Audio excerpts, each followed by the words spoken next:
everyone. Welcome back. This is Gabriel with Collapse Talk, and I'm glad that you could join me. There's a lot to discuss. There's been a very exciting last couple weeks since I last recorded, and honestly, just because things had accelerated so quickly, I'm kind of like recording, kind of last minute. So like I haven't really read into the articles as much as I would prefer. Yeah, like I recorded on, let's see, because the last episode was published on the 18th, and I'm recording today on the 27th. So usually I try to space it out more, but yeah, just a lot has happened, so I kind of have to get this out before anything else blows up, right? Literally. So, yeah, I mean, it's exciting, and I don't mean just like internationally and like geopolitics. I also mean just like with myself, at least some developments. So, I mean, we're just going to talk, and well, I'm going to talk and you're going to listen. So, this is at least what's been happening, but do have a couple articles, so at least we'll go over that, and yeah, we'll just have a nice episode at least to catch up, because I do need to record a little more consistently, and also just a quick update at least, because with my job, I've decided to quit, or it's kind of like getting fired / quitting, and I don't really know how to properly explain it, but it's I want to say that I quit because I'm really the one who initiated it, because this job, which I've been doing, is mainly like insurance customer service. It's not like the best job, but it's a job, whatever, it paid enough, and, it was pretty much still paycheck to paycheck, but, at least I was starting to get some savings in. But now, for whatever reason, well, not for whatever reason, it's just like this is what they do, at least with these managers. They have these metrics that you're supposed to meet, and specifically it's for this like discount program, which like there's an obvious hitch where it's one of those programs where they track your driving. So we try to pitch it as like, oh, it's just a discount and you'll save money, but it's collecting their data. It's collecting customer data, because that's what these insurance companies are. They want to do. They want to data mine the customer base, which of course these customers are smart and they know that, and they don't want to get tracked. So even though I would try to pitch it and, I was trying to at least get them to save some money, whatever discount they could take advantage of. And I mean, for the most part, I would be consistent, but, some days and some weeks you're going to be below, it's one of those variables, like those metrics that are just going to fluctuate, and it's pretty much out of your control. And that's the issue with a lot of these, like, sales positions and these marketing positions, especially on the corporate level. They set these goals because they want to expand each quarter, and it's never them, setting these unrealistic goals and expectations. It's always the employee base, right? And they drive us harder with that, and it's just annoying. It was just like, I was doing fine with the job, and most of my metrics were consistently, at goals and performing well. And this one specific metric, which is, like whenever you're doing an application, like how many applications you submit that sign up for this discount, like that's the metric that they were specifically getting hard on. And not just me specifically, just like our teams in general. Like it was just like, what, fuck this. Like I'm like, it's just, I don't know, man. It just sucks. It was like, this job already sucks, but I'm going to perform well. But then now y'all are micromanaging us and like, hitting on us hard. And then also what happened on Friday or Saturday, they sent us home early, which was like not something that they'd done before, and I wasn't up with that. I didn't want to put up with that, because that's like literally the reason I left my last job, because they were getting hard about metrics and sending us home early, and I'm just like, nope, I'm not dealing with that. And so to be honest, I was probably already going to get on the chopping board, so it was more just like, I'm leaving, because I'm not putting up with this. At the very least, I quit right after the pay period had been, I got my hours in. So, this week at least I'll get paid and I can get my rent in. And actually I have a lot of food, even that too, because it was like my birthday just happened last week. And, my mom came up, she brought some food. So I got supplies so I can last out for the month. Hopefully I can find something up. I'm trying to get these interviews in. And like I have one today, and I don't know what's up with these positions now where it's always now like a contract-based position. And I'm just like, I want a salaried position with benefits and health insurance and all that. So I just have to keep applying, and I don't know, man. It's just it's kind of up in the air, and it's not exactly the position I wanted to be in, but I kind of felt like my hands were forced because I'm just like, I'm not gonna put up with that, with these meetings after meetings, and these trainings on these like stupid fucking sales quota. And again, it wasn't specifically me falling behind, because this is like everybody was struggling with these metrics. So, when it's like everybody is sort of like kind of struggling with it. And again, this is like really like, it really should be like a secondary like goal, like secondary metric. Cause like, it's just like, what the fuck? Whatever, that's why like I don't want to be involved in any sort of like managerial position or supervisor position. Cause that is just a shit show. Like, dude, I can't, man. Like it's genuinely disturbing when you think about like people in those sort of positions where there's like no human emotion. It's just business, and like, like I don't have the disconnect to like just tell somebody like, when they're getting fired, like, and I don't mean like, because they performed poorly or they had some misconduct. I mean like just genuinely like a layoff because the company can't afford to pay them. Like I can't do stuff like that, like it's just, yeah. That's at least what's been up with me, and I'm just gonna have to hold out for some time to get some work in. I mean, it's up in the air. So I'm kind of like so I've sort of crossed the Rubicon, and I can probably I have the food, so it's not like I don't have supplies to last. It's more like a monetary, rent sort of deal. So, at least I'll just keep applying on Indeed and see if anybody responds for an interview. And I hope it's like a legitimate position, not some contract, 1099 position. But yeah, I mean, at least now I have some free time. I'm just going to try to look on the bright side because I've been working so hard and like burning myself out. So at least, for these couple of weeks while I look for a new job, I have some free time. So, I get to actually enjoy the summer vacation, because I've been just fucking working and burning myself out. But, okay, or at least a staycation, that's what they call it, right? When you're at home, but you get to have a break. But yeah, in the meantime, at least while I've, trying to kill time and trying to, enjoy myself, I've purchased No Man's Sky. I don't know if, y'all probably know about that, gamers. Yeah, no, it's interesting because like I saw the Starfield video, like the Starfield Direct video, and I wanted to get my space exploration itching because like I don't think my computer, my laptop can run Starfield. At least I was trying to look over my specs, but yeah, like playing No Man's Sky has been a lot of fun. Like and this is like my first time getting into it because when I first saw it come out, and this is like 2016, right, when it came out, I was so excited. I was like, oh my god, like this is awesome. And then of course, like No Man's Sky is among like the most notorious like botched releases for video gaming. Like it's up there with Cyberpunk 2077. Like, before Cyberpunk 2077 and its controversial release, like it was all about No Man's Sky. No Man's Sky was like, oh my god, like how could they get this out? And it was just like I was watching it from the sidelines. So I was watching like this train wreck from the sidelines that I was optimistic about, but it went the way that it did. And I think it was mainly because I didn't have a PlayStation, because that's when it originally released on PlayStation, and then they expanded it to I think Xbox and PC.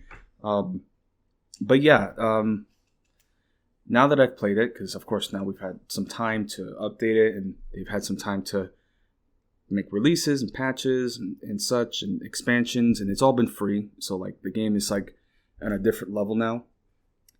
And so now that I'm playing it for the first time, it's like one experience, right, to play something and then watch it grow and develop into something that's like, wow, like this is actually worthwhile, versus me coming in and just like seeing this scale and just, it's kind of overwhelming when I think about it. I mean, it's really just Minecraft in space, just like, oh my god, like what do I do?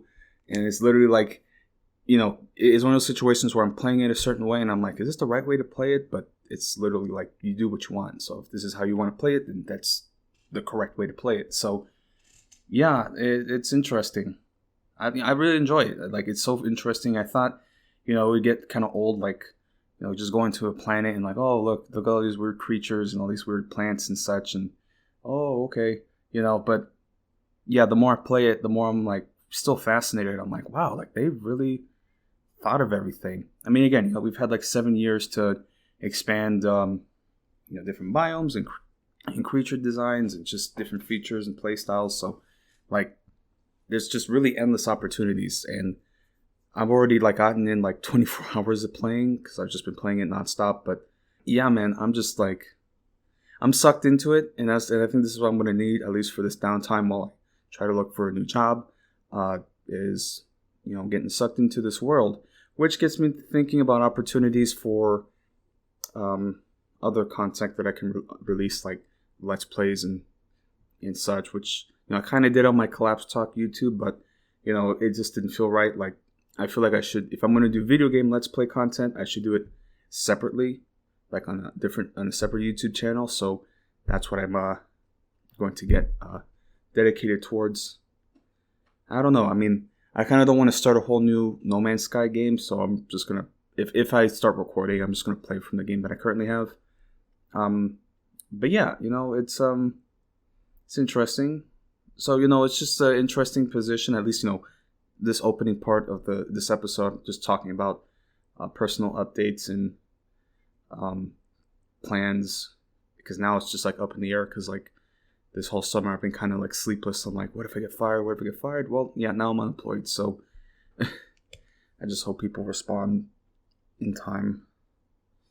But at least, it come August, because my classes do start, and I do get some financial aid, so that should help. So I just gotta hold out for these next couple weeks. Anyway, during that time, at least in the meantime, we can focus on some other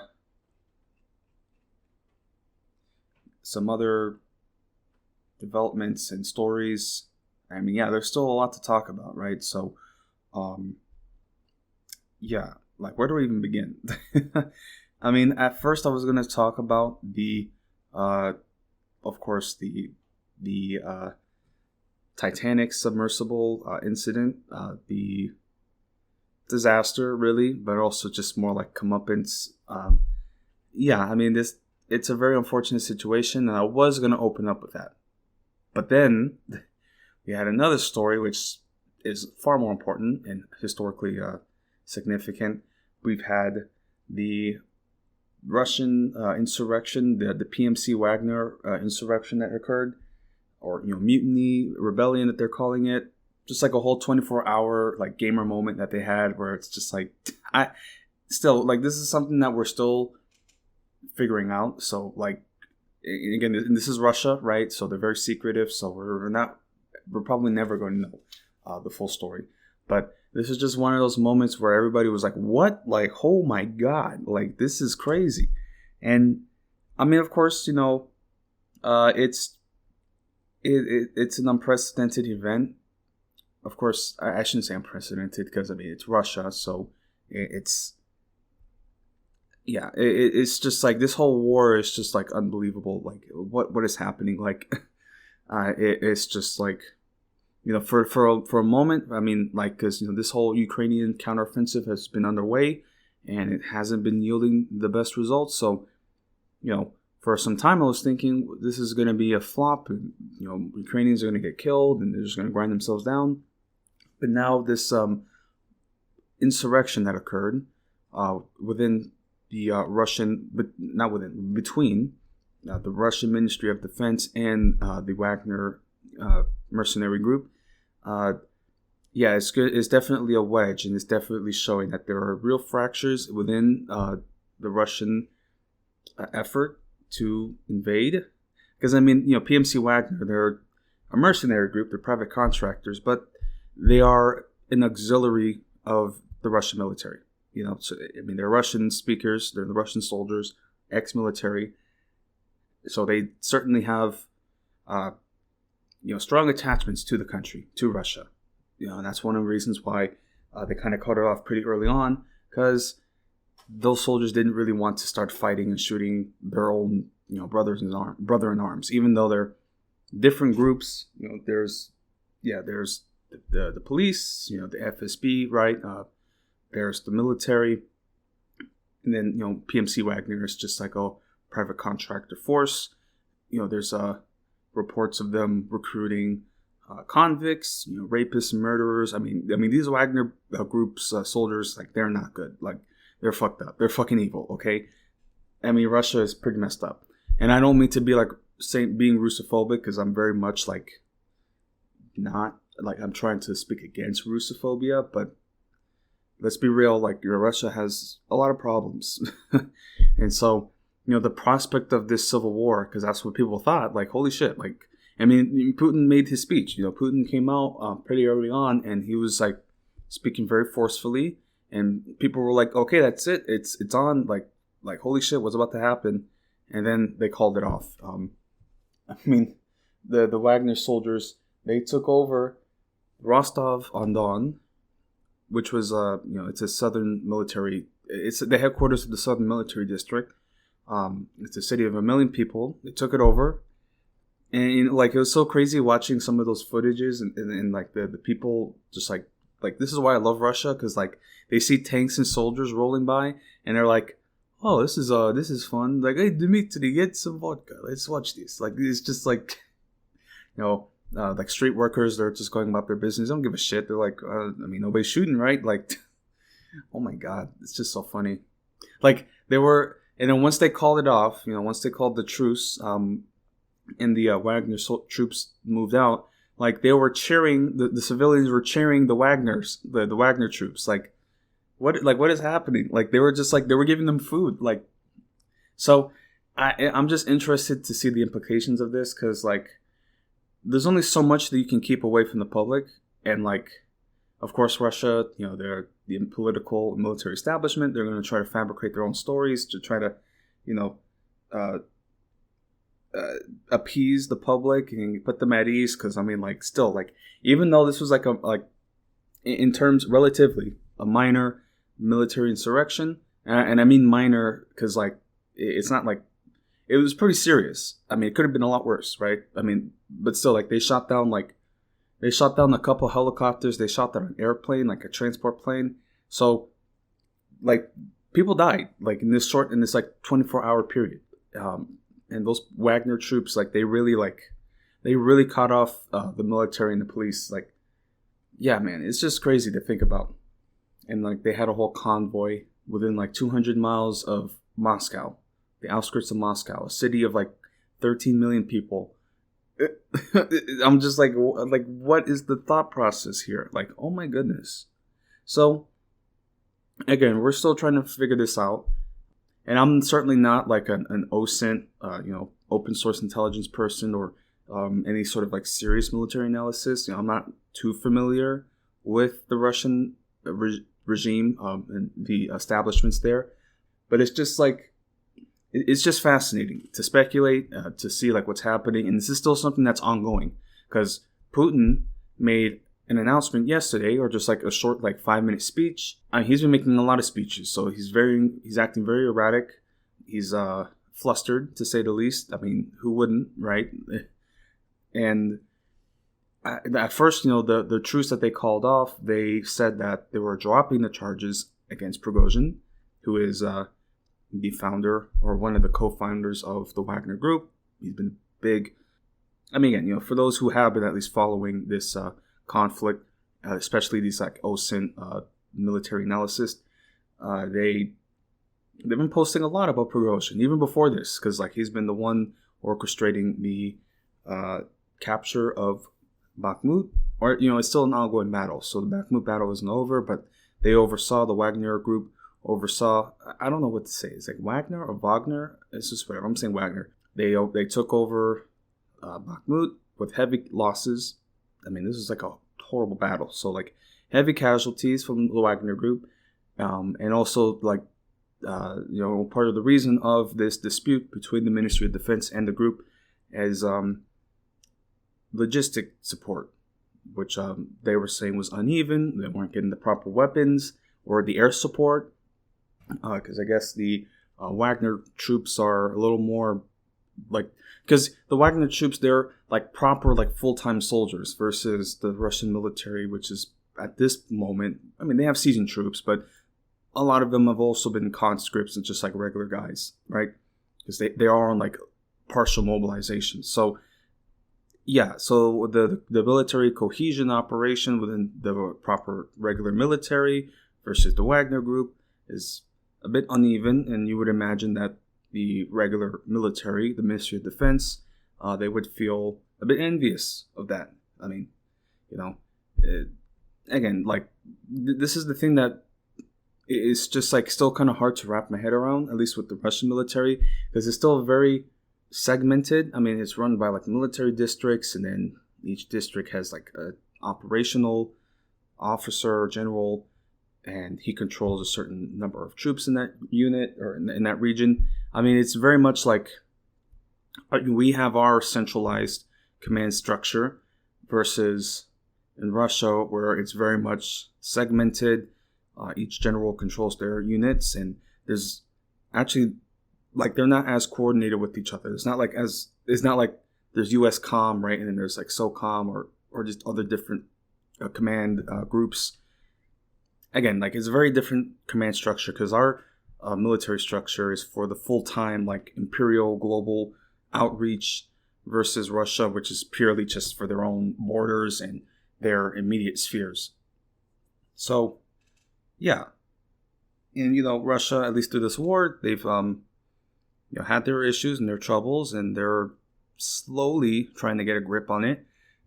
And then suddenly the mercenaries that they've been hiring turn on them, and then they get kind of caught off guard by that. I mean, at least there wasn't any serious fighting. There was just like some minor skirmishes. But yeah, for the moment, it's going down. It's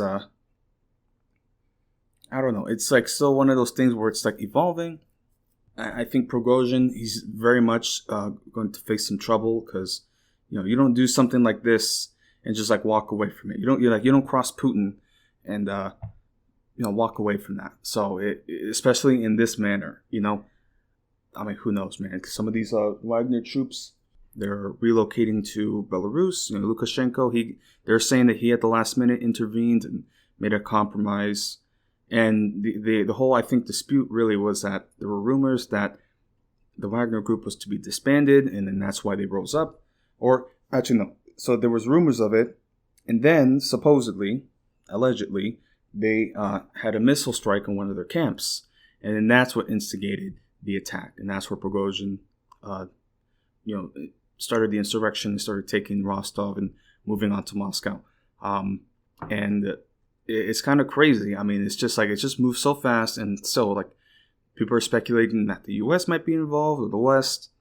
I don't think that's the case, because I think if the West really wanted to, or the US, right? If the US wanted to actually instigate an insurrection, they would do so with like a proper political like opposition leader. Like they would do something with Navalny, right? Like, they would, even though I don't think he's like an actual asset, but they would, try to pick somebody with some legitimacy and who can actually offer some stability. Because like Prigozhin, he's a warlord, and he's like some fucking jerk off. I mean, like he started like his business like as like they say supposedly as a catering business. So like this guy's really just like a delivery.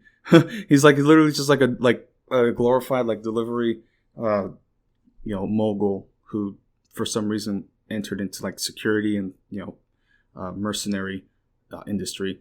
But yeah, it's just to think about the implications of all this. And still, again, like Putin made a speech yesterday, and of course, he was sort of like, he was also meeting with like defense leaders.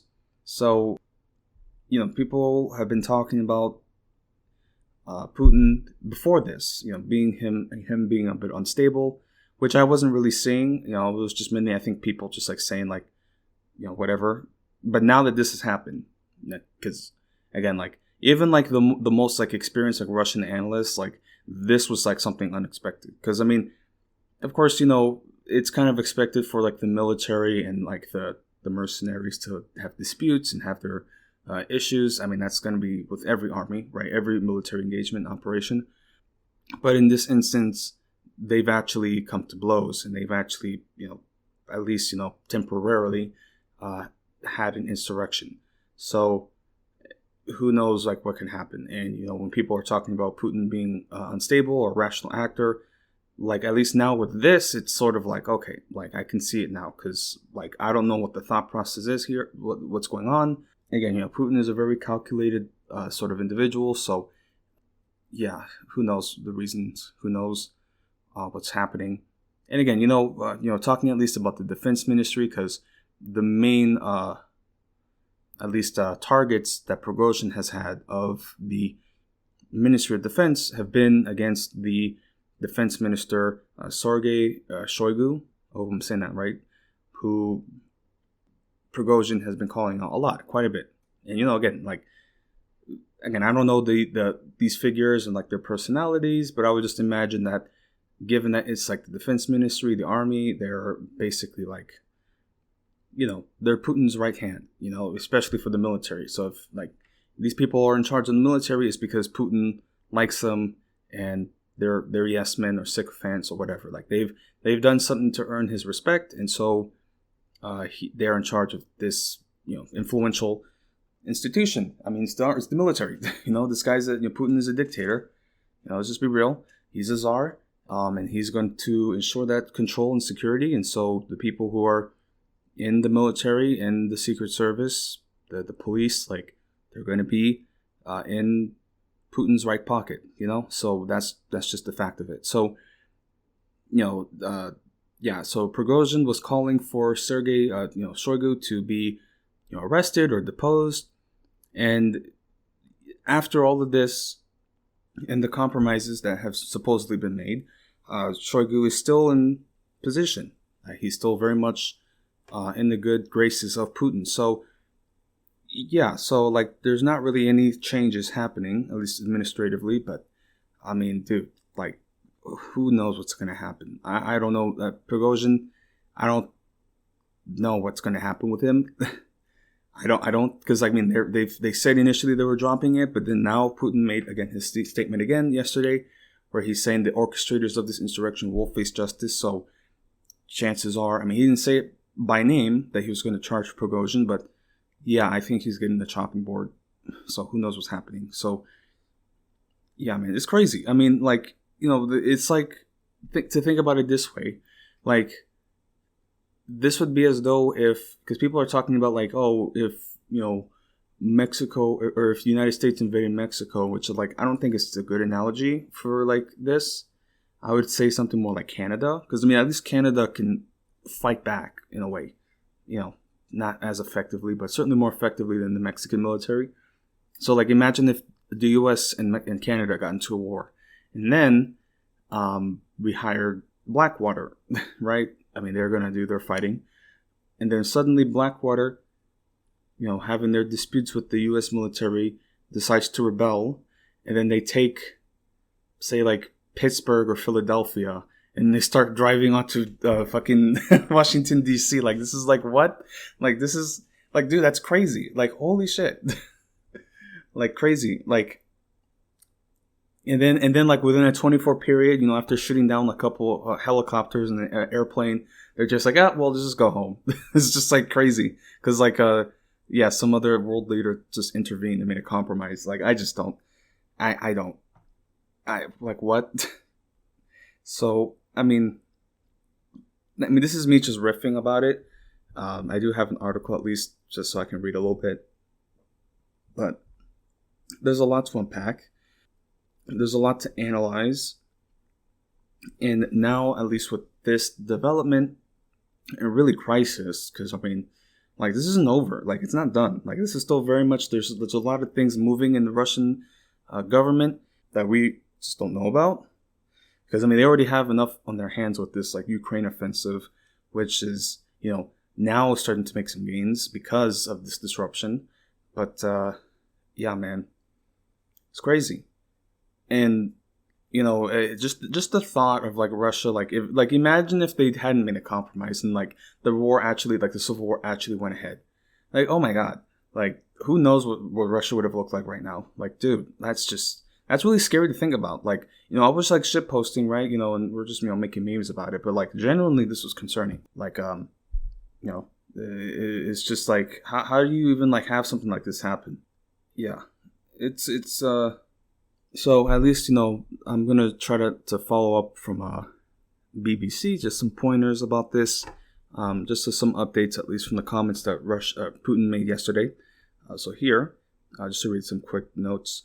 Okay, I'm going to read the summary here. So it says, Russian President Vladimir Putin makes a TV address after Yevgeny Prigozhin's attempted mutiny on Saturday. He says steps were taken to avoid major bloodshed during the rebellion, but it took time. He accused the organizers of the mutiny of wanting to see Russian society choked in bloody strife. Wagner fighters can sign a contract with the Russian military, return to their families, or move to Belarus, Putin says.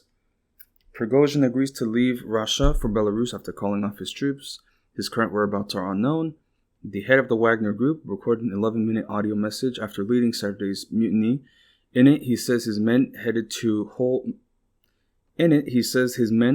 Moscow to, quote, hold to account those leaders who he blamed for mistakes in the Ukraine war. Continuing, he denied his march for justice was aimed at toppling Russian President Vladimir Putin. So, they weren't trying to overthrow Putin, but they were trying to attack the Ministry of Defense and Shoigu. Like, they were targeting Shoigu. This is very much, dude, this is like very, like, literally like a feudal rebellion, like, like some like minor like lord, like a baron trying to rebel against the duke, but he's like, I'm not against the emperor. Like, no, like I'm okay with the emperor. My dispute is with the duke. Like, this is crazy. But then of course the duke, he's like literally like the right hand man for the king or the emperor. So it's like you attack the emperor's right hand, you're attacking the emperor. So who knows, man? Like, it's just crazy. And again, there's some other details at least here.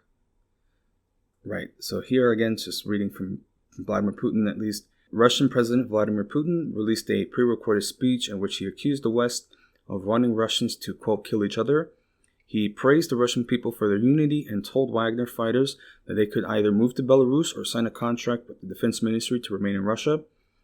Putin is chairing a meeting with the heads of Russian security services, including Defense Minister Sergei Shoigu, who Prigozhin demanded to be sacked. Wagner chief Yevgeny Prigozhin, who is being investigated for treason, has not been seen in public since promising to leave for Belarus, and his whereabouts are unknown. Prigozhin released an audio recording claiming that the march in Moscow was not an attempt to topple the government, but to prevent his group from being destroyed. U.S. officials said that their priorities in supporting Ukraine and not interfering in domestic Russian affairs. In Ukraine, footage was posted of President Volodymyr Zelensky visiting troops and posing for selfies in a contested eastern Donetsk region. So that's at least just some few pointers just from yesterday. And because he had his little speech, Putin, and he had a meeting, and he's still very much in good graces with Shoigu. So it's kind of unclear it's very unclear like what developments were made, if any, or what exactly is going to happen next for Prigozhin, for the Wagner Group. Because they're saying that they marched to prevent the dismantlement of the Wagner Group, but at the same time it feels like it's already fragmented and destroyed. I don't know, because certain Wagner troops, they're going to Belarus, others are signing contracts with the Russian military. So who knows what exactly is happening, or what could transpire? Because Prigozhin, he's on the run. They're gonna kill him. It's just I don't know what's gonna happen. This is crazy. And then the fact that Lukashenko is harboring him, because I don't think Lukashenko would ever cross Putin. So it's just kind of odd that this is happening. But who knows? I guess they're like, we have enough trouble with Ukraine. Let's put this aside because we're all gonna die if we fight each other. And, there's all these nukes in Russia. Like, people were posting the introduction to, like, Modern Warfare, the original Modern Warfare. And, like, it's just, like, I was like, holy shit, this is really happening. Yeah, and, like, literally the plot was, like, Russian ultranationalists trying to overthrow the government. It's just, like, oh, my goodness, man. What a crazy course of events. Like, man. Like, I'm just imagining, like, like, because Hearts of Iron, they have like a modern day update, so I'm just curious if like if they update it again, like if they include this as an event, like the Wagner Rebellion, and like what if you could take control of the Wagner Rebellion and fight Russia? Like, bro, like somebody's gonna do it. That would be fucking awesome. Just to play, because I mean the reality would have been horrifying, because like a lot of people would have died, but damn, bro, like that's just crazy thing that transpired. Yeah, and I'm going to read a little bit further, at least just some commentary on the speech that Putin made, because it was very confusing, because like Putin was like speaking rapidly and he's speaking very forcefully. I feel like he's in a tight spot. Again, at first, I felt like he was more in control. So, when people were saying that he's acting rationally, I'm like, no, not really. Like, it's not good what he's doing, but he's very much in control of the situation. This, like, I feel like he understands that, like, he barely missed it, like, a major crisis. So, like, on the one hand, like, he's flustered because, like, this sort of came out of left field. He's a bit, he's certainly grateful that it was under control. But, yeah, he's gonna, like, they're saying, like, they're gonna prosecute the organizers. So, like, heads are gonna roll. Like, people are gonna die because of this. So, anyway, just to read here, it's just some commentary, and this is further from BBC, from Sarah Rainsford, Eastern European correspondent. So this is what her commentary comes out. So, right. This was Vladimir Putin's attempt to reassert his authority, to squash the now common view that his response to the Wagner mutiny was weak. His tone in the short recorded address was furious, his lip curling. His message was that those who organized the insurrection had betrayed their country and people and were doing the work of all Russia's enemies by trying to drag it into bloodshed and division. He argued that his own management of the crisis had averted disaster. However, that's not what many Russians saw play out over the weekend, and it's hard to imagine they'll be convinced by this performance. The president's talk of a country united behind him contrasts sharply with Saturday's images from the southern city of Rostov, where the Wagner Group had taken control and locals applauded fighters in the street, hugging them and posing for selfies. That's probably why Putin offered Wagner members a way out, suggesting that they've been duped and used. He said nothing concrete, though, of his plans for the group's founder and his own former chef, Yevgeny Prigozhin, who didn't even utter his name. Earlier, the chief mutineer had made his own address to the nation, leading with more withering comments about Russia's defense ministry. It was only audio, so it's not clear where Prigozhin is right now or what he will do next, but he doesn't sound like a man who felt defeated. Yeah, so that's at least just at least some updates for Putin and his developments. Yeah, it's just crazy to think about.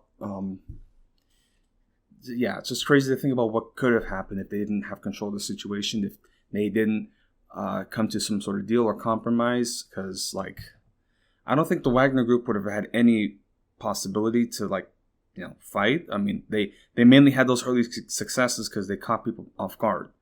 But, they don't have, like, an air force or, any sort of major logistics. So, at least for now, the fighting has stopped and they're still focused on the Ukraine conflict. But I certainly feel like this is going to escalate. Again, they're going to have their own prosecution. Most likely Prigozhin will face charges of insurrection. I don't know. I mean, he could possibly get, poisoned or something. Because, I mean, the Secret Service will poison people or, they'll fake a suicide, right? Yeah, who knows? It's a crazy course of events. Crazy weekend for Russia. And it's funny, too, because I was, literally, because it happened on the 23rd, which is my birthday, June 23rd. So, I'm eating lunch with my mom. She came up to visit, so we went out, and her friend, she brought a friend. So we were, eating lunch and hanging out, and then like I'm checking my phone, and then I'm like, oh, like, because like I heard, I mean, like, I just like at first I saw like, oh, Prigozhin makes a strong comment against the military, and I'm like, okay, whatever. I mean, he's always talking shit. And then it's like, oh, he's saying that they bombed his camp, and he's moving against the military, and I seen them taking over a city, and they're marching on Moscow. I'm like, oh no, like this is just like, oh my god, this is bad. This is really, really bad. So, yeah, man. But at least it's past now, so we are, at least on the better side of this, without having a civil war in Russia. Because like, even if the Wagner Group might not have, performed well, they probably would have been crushed. It's the instability, and again, like, you have one rebellion in one section of the country, and then there's the fear of, oh, like these troops are gonna, because there was like some defections, like they were reporting, especially with the convict units, the penal units, that they defected over to the Wagner troops because like they're also being mistreated. So it's just like, who knows what could have happened, man. I was just sitting here and I'm just like, okay, like, let's do it. Like, let's do 1917. Let's go. Like, let's get the Red Army in. Like, I don't know, man. I was just posting. I mean, of course, I didn't want there to be a civil war, but at the same time, I'm like, maybe this will accelerate the conditions for people's movement. I mean, who knows? But yeah, man. But no, I mean, there were some other people, like, especially like the NAFO, pro-Ukrainian groups and posters that they were like treating this like it was a joke, like oh yeah, like a civil war. And like this one person was like, you see, the Russian civilizational model is a failure. I'm just like, bro, like there's some real Hitler particles, man. Like, holy shit. And it's not even like of anything of substance. It's just literally like, I hate Russia. It's just like, like Russian history is very fascinating for me. And so, when you're watching something like this unfold, it's like, it's surprising, but it's not uncommon if you look back at Russian history. It's like, of course, yeah, Russia and their mercenary groups are going to have their issues, and sometimes they come to blows. This has happened in Russian history. So it's like, it's just bad that it's happening in modern history, right? Like, yeah. So yeah, just crazy. And again, we're going to get a better picture of this down the line, because now they're saying that there was like movement of equipment and ammunition. So like there was fear, or there's speculation that they already knew that this was happening. So it's just like, what's the cause of this? Like, some people are saying that like, oh, this was a tactical diversion to move the troops who were, in Bakhmut in the Donetsk area, and they moved them to Belarus, which is like within 100 miles of Kiev. And I'm just like, why did they do that though? Like, it doesn't make any sense that they would just pretend to have a mutiny and then just like move the troops to a different area. Like, it doesn't make any sense. Like, why are you going to make yourself look bad and so disoriented and like expose yourself really to this counteroffensive? Just to rearrange your troops into a different area. Like, it doesn't make any sense. So who knows? This is just a crazy course of events. But, at least, there was this mutiny that occurred. And then also in conjunction, we have this counteroffensive, which is, at least now they're saying they're making gains. Again, Russia is a bit unstable at the moment. So Ukraine, of course, is going to take advantage of that. I don't know, man. It's sort of again, I'm not, again, as I say on this show regularly, I'm not going to pretend to be like a pro-Ukrainian guy. Like, I just prefer if there was a peace settlement, and who cares if they take Crimea and the Donbass? Like, who fucking cares? Like, anyway, so yeah, Ukraine is having their counteroffensive, and at least, talking from Al Jazeera about their updates on that. Supposedly, they have crossed the Dnieper River, and they've established a bridgehead, because they have a bridge by Kherson which has been demolished. So they have to, have an amphibious sort of assault to establish a beachhead, and they've made gains. They're holding on. So, there's heavy fighting that's happening. Heavy fighting. It's just crazy watching this. Because like Ukraine is a very flat, plain sort of terrain and geography, and there's just all kinds of videos that I'll watch where they'll literally like they'll just have units just like walking out in the open, and they're just getting picked off. It's just crazy. And there's another video that came out where they're pretty much just like walking to a landmine field, and it's just like you see one soldier walking, and then their leg gets blown off, and they're trying to recover them. It's just sad. Like, it's just like, this is a travesty. And again, it's just like, it's for what? For what? All this for land. It's not even like they're trying to liberate the people living there. It's just the land. So, I don't know, man. This is a crazy war. And again, you talk about peace, you're the problem. Not that this counteroffensive is going to do more damage. Like, like the more Ukraine fights and the more Ukraine like grinds themselves, like they're hurting themselves more than they're hurting Russia. Like Russia is more just like, dude, stop. Like, I don't know. Like, I don't know what to say, man. Like, it's just like, I don't know what the plan is because, again, like in terms of demographics, like, at what point does Ukraine like exhaust their fighting capabilities, their fighting manpower? Like, at what point do they, like how many fighting age males have to die for this conflict before we realize that we should probably just make a peace deal before we decimate the fighting age of the male population? Like, it's just I don't know, man. It seems like the plan is to bleed Ukraine white, to just squeeze every drop out of them. And again, the United States, we've sent some aid now. Like there's like, we made an accounting error, so we actually have $6 billion extra dollars to give to Ukraine, and it's just like, wow, like how convenient. Like there's all this free money and all these like endless like pockets that we have for this war, and all this like defense spending. But again, the infrastructure is falling apart, healthcare issues, like, it's just crazy, man. Like, I don't get it, man. Because, again, I mean, I do get it. I mean, because war is a business, and that's the whole point of this war, is to make money. But it's just like, this is like rationalized. Like, this is just how things are. And, like, if you talk about, like, hey, we should make a peace settlement, try to de-escalate a nuclear confrontation. We should stop giving Ukraine so much fucking money and use that money for us. Like, you're a fucking commie. Oh, anyway. So, reading from Al Jazeera, at least these updates on the counteroffensive that have been occurring. So here they say, Ukrainian President Volodymyr Zelensky has visited Ukrainian forces fighting on the front line that runs through the eastern Donetsk region and the south of the country, decorating troops on a day in which he said his forces had, quote, advanced in all directions.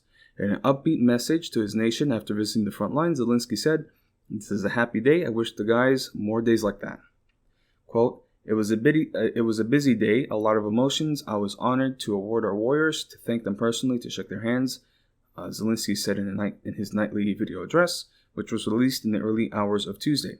The Ukrainian president also said he had spoken about weapons supplies with the United States President Joe Biden. Quote, today, I was in the area where these weapons will give more power, more protection to Ukrainian lives, and bring our victory closer. This is the main thing. All our land will be free, all of it, he said. The president's office posted 4 videos of Zelensky's journey on Monday, which he said covered, quote, hundreds of miles or hundreds of kilometers, and appeared to present encounters with his troops in at least 3 locations on the front lines.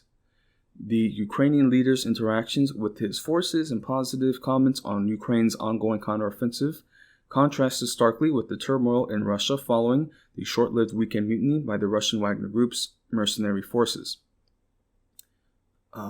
One location visited by Zelensky was in the eastern Donetsk region, which had been a focal point of fighting in the 16-month-old war. Another was located in what was described as the Berdyansk sector in the south of the country, in areas where Ukrainian forces have captured villages. A third location was also on the southern front, further to the west. So, at least, they're just trying to follow up with this. There's just some gains that they made, at least in this short moment. So, it's just fascinating to see these sort of... Again, because this is Western media sources, so they're going to be more positive of Ukraine. And again, even as he said, the Zelensky here, he's saying, we're going to take back every inch of land. It's just again, that's the mindset. It's we're taking back the land. Okay, it's not the people living there, because they don't like the people living there. They're Russians and they don't care, and they want to take them out. And it's just crazy, and this is the thing that people don't understand about Ukraine, because Ukraine hasn't been a proper nation since really since 1917, the end of the First World War. Because before that, this land used to be the Ottomans, right? It used to be the Golden Horde, in the Crimea it used to be Tatars and such, and so there's been all sorts of groups that have been living there. So the Ukrainians who claim their heritage from that, they used to be Russians. That's the thing. Of course, I'm not trying to disqualify their ethnic identity, because, that's what happens, right? You have one group living in a certain area, and then after a certain amount of time, they start developing their own culture, even though they share common heritage, but they just sort of deviate in terms of culture, language, and dialect. But, I think now with this, super right-wing government, they're, trying to be, a separate racial ethnic identity, trying to disavow it completely from Russia, which doesn't make any sense.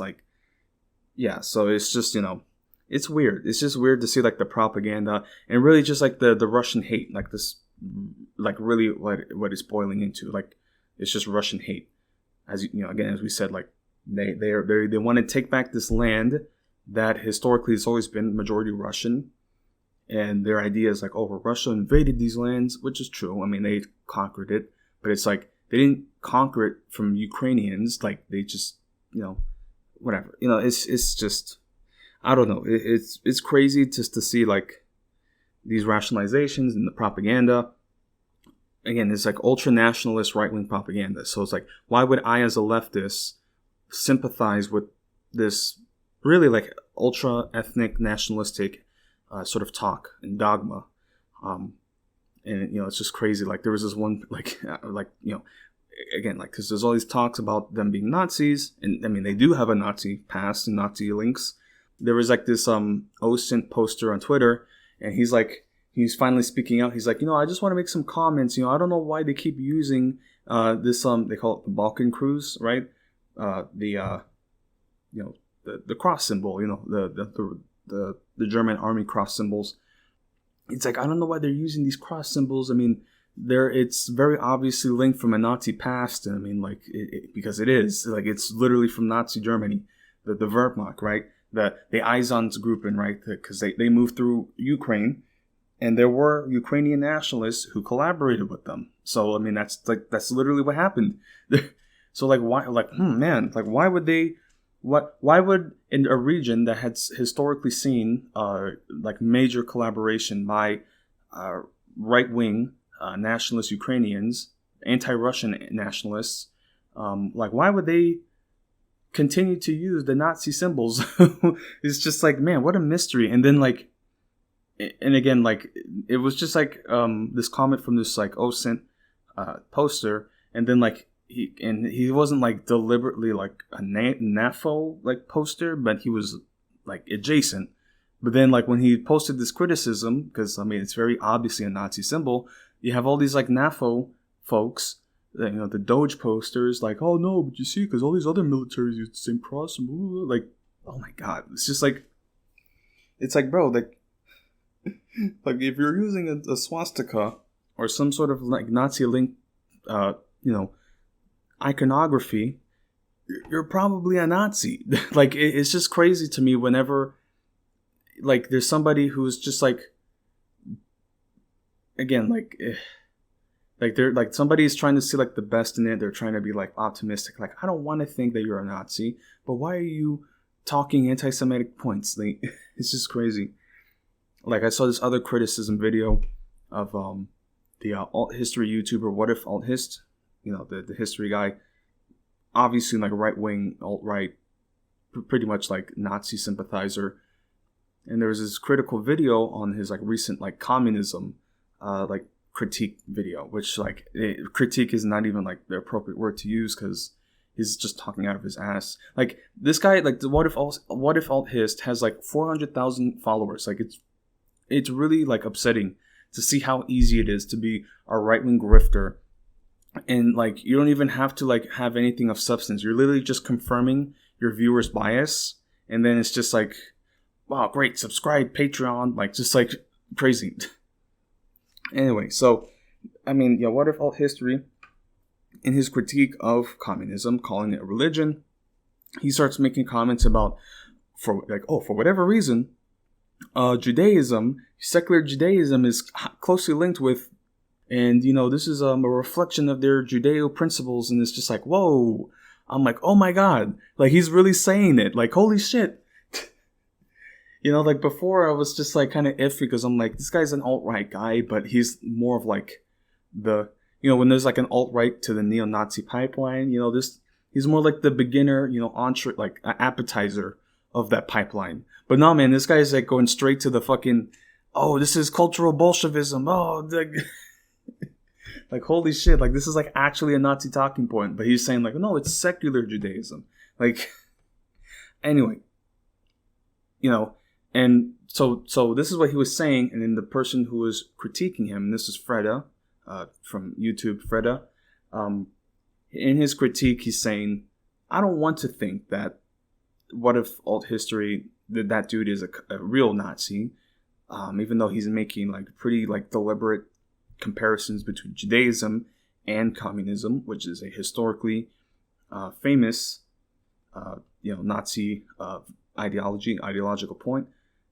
Anyway, this is like, I don't want to think he's deliberately doing this, so I just want to err on the side of the benefit of the doubt. But it's like, no, man, like when people talk like that, they know exactly what they're doing. Like, it's just, they know exactly what they're doing. So even if it is innocent and just like, oh no, I didn't mean it like that, it's just like, you should know better. Especially if you are a so-called historian commentator, like, you should absolutely understand what the Nazi ideology is and like what their talking points are. Like, people get very complacent when it comes to Nazism. Like, they're just like, oh, it's just another thing. It's like, no, man, this is a ideological cancer that has to be like actively exterminated. Like, and it needs to be confronted, like not just like in the streets, but like ideologically, intellectually, it has to be confronted. No, like anywhere it shows up, because that's how nefarious it is. Because it starts up like that, where it's this alt-right history commentator, and then he says things like that. Oh, you see, secular Judaism has links to communism, and then before you know it, you got fucking Kanye West saying, I don't want to say what group of people, but it was a Jew. Like, that's how it happens, man. Like, holy shit. Like, wow. Like, oh my God. Anyway, I got kind of off track, but I just wanted to go on a tangent at least about this. Because, again, we're seeing this, like, complacency and this, like, reality where Nazis are just, like, out in the open. And it's just a thing that we have to live with. And I just don't, it's like, no, man, this is unacceptable. Like, this needs to be actively targeted and actively removed. Like, it's just crazy. Like fucking, in Florida, right? Rick Scott, the former governor, now senator, he made a comment in the video where he's like, well, you see, because, if you're a socialist and you're a communist, well, you're just not welcomed here. And it's just like, and like, literally, like the other week, there was fucking Nazis like protesting in front of Disney World. Okay? Like, this is what the fuck it is. Like, this is what's happening. And this is the problem with too many people. They literally wait to the very last second when somebody says, I am a Nazi, before they realize that that person's a threat. And that is very troubling. And again, like, this idea of like, oh, well, you just disagree with somebody and you just call them a Nazi. It's like, people who seriously like understand Nazism and like are actively anti-fascist and anti-Nazi, they don't say shit like that because they understand like, oh, this is what happens. It starts out like this, and then it evolves into just the open out and about like neo-Nazis. Like that's what it is. So anyway, that's at least talking more domestically. But with Ukraine, same sort of principle where you have these people making excuses because like, oh no, you see, they're not real Nazis. They're just nationalists and right-wing people, and it's just like, and like literally like you can look up pictures of these like guys like working with Nazis and like again like the Einsatz group and the the SS troops that they would literally like point to their neighbors and be like, oh, he's a member of the Communist Party and he's a Jew and he's a gypsy and they're gay. Like that's literally what happened. Western Ukrainians, and like also like ethnic cleansing of Poles and other groups.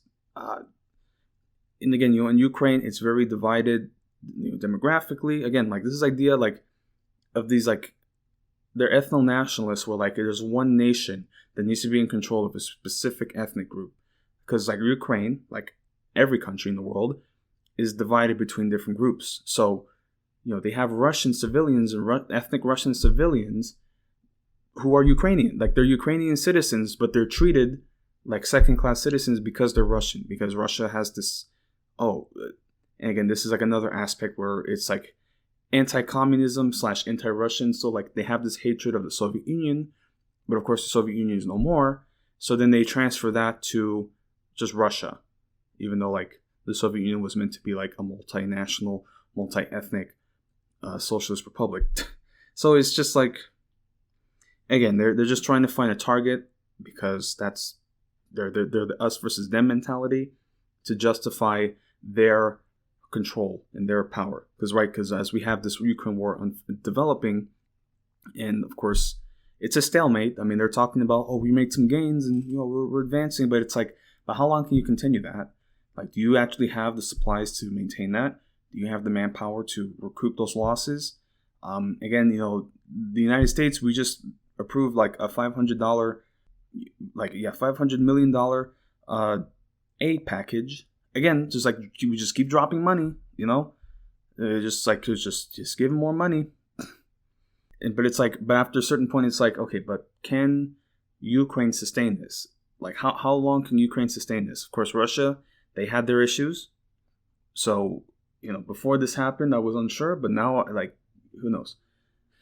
Because, like, this Wagner mutiny, it really changes a lot. It really shows that there's fractures, there's instability, divisions, and it's sort of up in the air, like, what can happen next. Because, chances are, Ukraine is making advances because of this instability and mutiny. So, again, it's still up in the air. What would unfold next? Yeah, so, but, again, the real question is, can Ukraine sustain these losses? Can they continue these operations? I'm sorry, my cat is acting weird. I was just paying attention. Okay, because I thought somebody was outside the door. Okay, man, I lost my train of thought. But no, okay, so yeah, Ukraine is making those advances, and as I was saying, because like they try to justify these divisions and they target the outsiders, mainly Russians. Of course, Russia did invade them, but it's just like, again, like you can't just like look at this war and just be like, Russia invaded them and that's the only thing we can examine. It's like, no, there's other things to look at. There's like, and we have to go like sometimes like 100 years in the past to fully understand the course of events that led to this flashpoint. That's what you have to do as a historian. Literally, that's like the whole point. So, yeah. Anyway, but as I said, because you have this nationalist group that is using this crisis as justification for like maintaining control, as we'll see here with Zelensky. I'm actually going to have to look up an article here. He was saying that they will not be holding presidential elections. So let me actually try to find an article here. Let me see here, because he literally just said that they weren't going to hold presidential elections. Okay, this is from the Mint. I don't know veracity of these claims, or at least their credibility. But yeah, this has been something that had been reported on earlier, where Zelensky was claiming that he was not going to call an election due to the complications of this war. Let me see here. Yeah, so okay. At least I'm going to read from Yahoo, because I wasn't sure about Mint, but okay. So here, from Yahoo, because, Zelensky's, he's sort of like facing, of this war, and he's a celebrity, and, it's whatever. I don't know, man, like, I get that he's in a position where, he has to, like, lead his nation, but he is being very forceful about this. He was wanting to escalate. Like, he's only concerned about strength and winning, instead of, like, let's try to find a settled agreement so that way we can prevent the loss of life. Because, like, the longer this war drags on, the more Ukrainians are going to die. And again, like, Russia has more troops to replace than Ukraine does. It's just the fact of the matter, okay? Again, Russia had these mutinies, but I think they're going to start focusing back on this Ukraine effort, and who knows what can happen after that. So yeah, there's no again, I'm not seeing any side of him that's like, let's come to the table and let's talk. Let's try to find some agreement so less people can die. That's not the side that I'm seeing him. The side that I'm seeing is the strength, and we will win, and we must win. This is the ultimate victory. We must reclaim this land. And again, I'm emphasizing the land, because that's all he's concerned about. It's the national sovereignty of our borders, and we need to reclaim these lands because they're under Russian control, even though they're already Ukrainian. But they don't view the Russians living in those areas as Ukrainian. So, like this is the thing, man. Like, it's just like it. I don't. Like, yeah, it's just it's unsettling that he's not trying to, try to find a diplomatic agreement, a diplomatic solution to this. The only solution is on the battlefield. That's like a medieval mentality. And in this day and age of warfare, like, you can't have that mentality. You can't have this, like, honor and glory in the battlefield mentality, especially as, like, the civilian, right? The civilian head of state. I just don't know. Again, I don't know what I would do in his position, because again, your country is under invasion, so, like, you have to fight in a way, but it's just that they're just completely opposed to any sort of diplomatic talks. And that's what's unsettling, that they just don't, they're this tiny little nation. It's like if we invaded Mexico, or, like, not even to, like, fully occupy Mexico, right? To go back to a Mexico analogy. So, like, or at least a Canadian analogy. Okay, so let's say, like, with Canada, like, there was some crisis in Quebec, and they wanted to join the United States, and then for whatever reason, we invaded Quebec, and we just occupied it. Because now we're concerned about the national stability in the crisis. And then this is precisely because, like, the Canadian government has been actually, like, targeting the Quebec, the French Canadians. So it's like, it's a complicated ordeal. Sort of like internal ethnic tension. The United States steps in to sort of pacify the situation. And then Canada, for whatever reason, is still trying to take it back, even though they can't. Like, Ukraine has been trying to take back Crimea and trying to take back Donbass for 8 years, and they haven't been trying to do it. And then they got properly invaded. Of course, Russia made some mistakes in the beginning, but yeah, Russia has made more gains than Ukraine has. Anyway, so just to go back to at least this analogy. So the United States occupies Quebec, controls it. Canada, for like 8 years, is just like going back and forth, not in an official war with the United States, but just like shelling them, trying to do what they can to take back these territories. And then finally the United States is like, you know what, fuck this. Like, we're just going to take everything. And of course, Canada makes their stand, but they're still losing land. They're still losing territory. And they have no interest in talking or, going to the table, because we're going to take back our territory, even though, like they've only been losing land, like, and especially after this Bakhmut battle. Like, what was the point of having all those troops die in that little town, like, just completely obliterate that town and still lose it, just to launch this counteroffensive, which, I mean, is still up in the air. Because, again, they made these gains for today, but, like, they're, like, it's not like they're doing a rout, you know? Like, it's not like they're completely, like, spearheading right into the lines. So, who knows? Again, this is still something that's in motion, and I'm just making my comments. In a lot of ways, I don't know what I'm talking about. So, I'm not, like, an official, like, you know, intelligence, military analysis. So, you know, I'm really just like commenting on my perspective and my viewpoints on this. It's just telling to me whenever he speaks, he's like speaking with the position of strength, which of course he has to, but it's not like that sort of quiet strength where it's like, I want to compare this to a movie because like this is the very opposite. Well, I mean, it would make for an interesting movie, but I mean, this is real people's lives. Real politics, but anyway, I'm just rambling. But yeah, so at least, you know, I wanted to talk about Zelensky and his statements, at least on the prospects of an election in 2024. And this is at least what I'm reading from Yahoo News, or at least Yahoo News is linking it from the New Voice of Ukraine. So just to at least read their comments. So it says here, elections in Ukraine will be held in 2024. Only if martial law is ended by then, Ukrainian President Volodymyr Zelensky said in an interview with the BBC on June 22nd. Zelensky emphasized that according to the Ukrainian constitution, no election could be held in the country while martial law remains in effect. He expressed hope that there would be peace in Ukraine next year and life would be returning to normal. So the next parliamentary elections in the country would normally be held in October 2023, while presidential ones should take place in the spring of 2024. Earlier, Speaker of the Ukrainian Parliament, Ruslan Stefanchuk, also said that the issue of parliamentary elections was not on the agenda, since, according to the law, they cannot be held during martial law. So, it's like, well, you see, the Ukrainian law says we can't do an election because we're under martial law. But it's like, yeah, isn't that coincidental? Like, yeah, you get to have this war and declare martial law with no hopes of ever trying to settle a peace agreement or any kind of truce or ceasefire, and just maintain that martial law in perpetuity, and then there's no elections, right? Because we're at war, and the war is going to end if Russia leaves. And it's like, you see, this is all a ploy so they can maintain control. Like, that's literally it. That this is all what it is.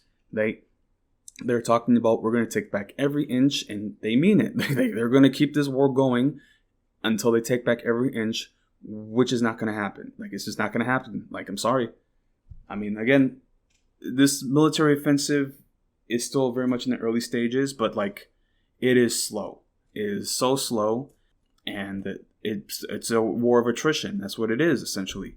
So it's just a matter of it's a game of chicken, right? So who's going to top out first? And of course, Russia, as we said, as we saw, they had their issues with this mutiny, but now that's I guess been put away on the back burner. Who knows what can happen? Yeah, I mean, they're just gonna, you know, they buckled at least under this because it was unexpected, but now they're gonna start getting their act together and then refocus their efforts on Ukraine. Because, I mean, even Prigozhin, when his little mutiny, like, he was still very much like, well, no, we're gonna keep this war in Ukraine going. So, like, they had the little spat, but now they're going to refocus their efforts, and who knows what's about to transpire. So, yeah. So that's at least with that, you know. Again, we talked about Russia and their instability and divisions, and then now with Ukraine and their hopes of maintaining this war, and also just like this political development where it's like, oh, we can't have an election because, you know, we have to have martial law. I mean, we have martial law, so we can't have an election, you know? It's, yeah, so it's just, yeah. You know, they're not interested in settling a peace agreement because then they would have to relinquish martial law and that control. So it's just, and again, these guys are making money from all the weapons and aid. Like, dude, like, this is a business, man. Like, they don't care how many Ukrainians die. They just want to keep going. And again, this is all for some land, some patch of land, the Crimean Peninsula, the Donbass region. And again, like, it's like this war is going to continue for so long that those areas are going to be devastated. So it's like, what was it even worth? Like, these areas are devastated. Like, it's going to cost more to rebuild it and put back the infrastructure, and that's going to be out of your pocket, or at least, aid from the United States, if they take it back. And who knows? I mean, they might make some other claim, and they might have a dispute like, no, you see, this border is actually a little further down that way. Oh, man, it's just like, oh my God. I don't know what in the U.S. is complicit in all this. It's just a crazy situation. So, yeah. And at least, we talked about some aid. I do have this little article from the AP about this aid from the U.S. So, yeah, they're saying $500 million. So, let's just follow up with that. So, just to read this from the AP, the Biden administration announced Tuesday that it is sending up to $500 million in military aid to Ukraine, including more than 50 heavily armored vehicles and an infusion of missiles for air defense systems, as Ukrainian and Western leaders try to sort out the impact of the brief weekend insurrection in Russia. The aid is aimed at bolstering Ukraine's counteroffensive, which has been moving slowly in its early stages. In the 41st time since the Russian invasion into Ukraine in the February... it's the 41st time. So we've given them 41 aid packages. I don't even know. Like, it's in the billions of dollars. My God. It's just like, if we look at the tally of this fucking conflict for Ukraine, all the fucking billions of dollars we just dropped. Just like, here. Like, just... Anyway, it's just ridiculous, man. And there's nothing you can say about it. You can't criticize it.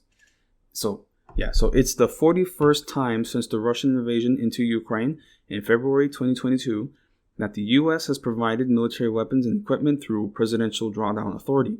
The program allows the Pentagon to quickly take items from its own stocks and deliver them to Ukraine. Because the aid packages are generally planned in advance and recently included many of the same critical weapons for the battlefront, the contents weren't likely chosen based on the weekend of the rebellion by Yevgeny Prigozhin and the mercenary Wagner Group that he controls.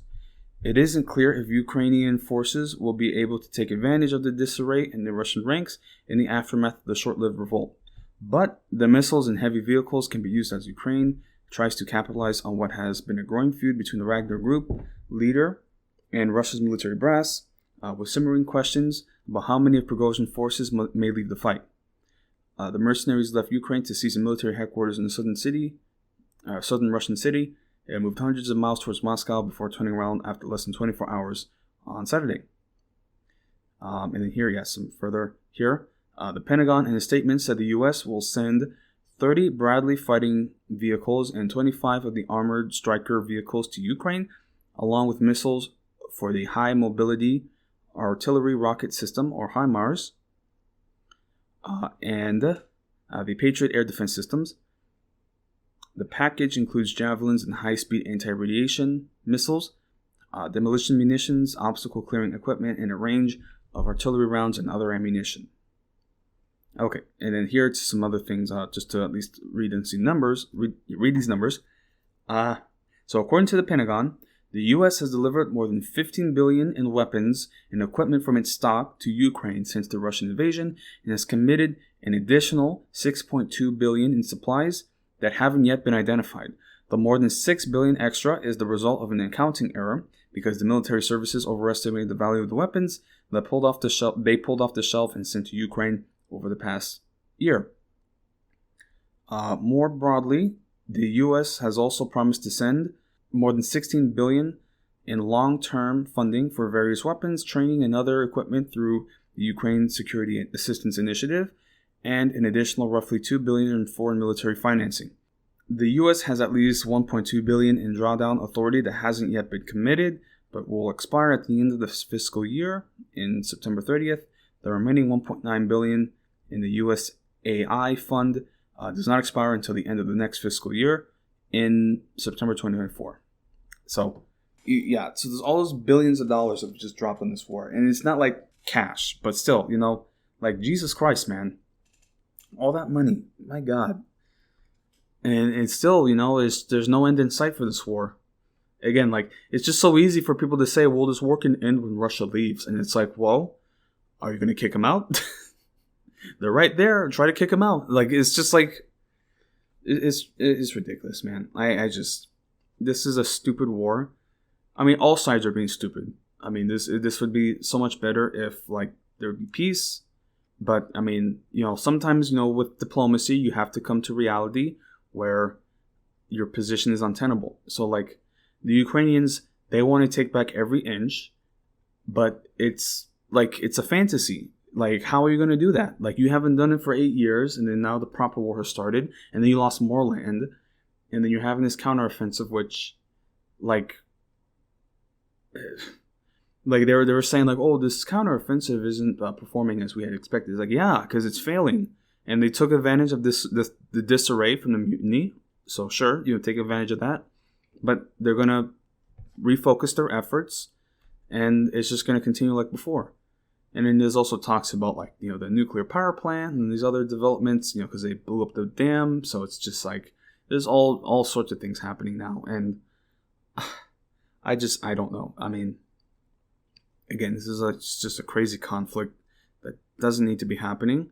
And again, I mean, like this peace agreement should have been solved like months ago, like years ago, and it's just like.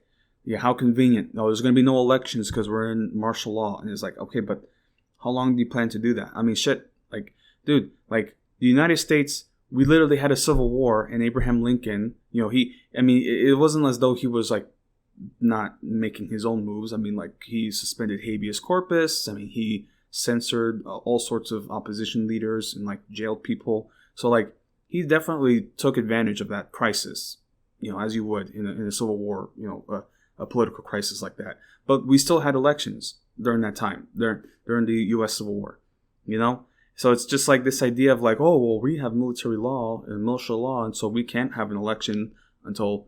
It's just like, bro, like, you can just say, hey, we're at war, but we're going to hold true to our democratic values and allow for a new election. And he would win. So it's like, because he's popular. I mean, like Zelensky, like, he's... like widely popular, so like even if he did an election, he would win. So like you would think like you want to like show like on an international stage that like, oh, where our values are different, and we're going to allow an election in the middle of this war, unlike Putin, who does everything that he can to maintain control. And like that would have been such an easy PR win, and he would have easily won that. But of course, it's not the focus. Like the focus is control and power and to build wealth. Or maybe, maybe he is worried about his position. Maybe he is losing his, because I'm not too in tune with the approval and the polls within Russia, or Ukraine. But still, you would think like he's probably thinking maybe he is worried. Like, oh, maybe I would lose. I don't know, man. It's just like, I mean, it just makes no sense. Whatever. And I've talked a lot about this war, and I do need to move on.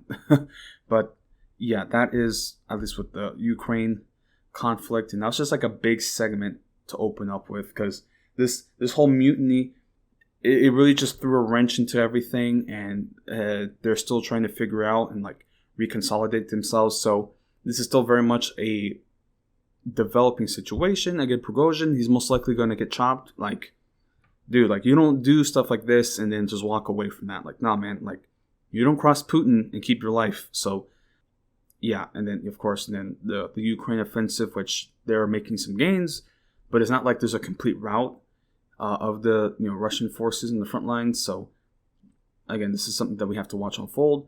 So yeah, there's like the Wagner rebellion that occurred, the disarray, with the Russian political military establishment, the Ukrainian offensive, taking advantage of that disarray, and also Zelensky saying that they're not going to have elections. He's going to maintain control and those developments within the Ukrainian establishment. Because like he'd also like in Ukraine they had banned like all the so-called like opposition forces, pro-Russian parties, which was like literally like all the leftist groups. Like they like, so they're very obviously like not democratic.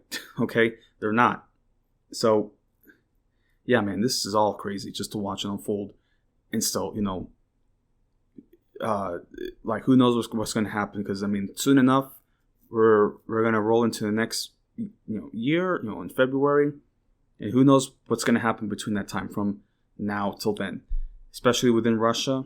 Because again, like Russia, like they had that mutiny and that threw things into, the air. And yeah, now it's not so sure whether they can hold it together, So this is a powder keg, to say the least. So yeah, so that was a lot concerning the Ukraine Wagner Russian dilemma.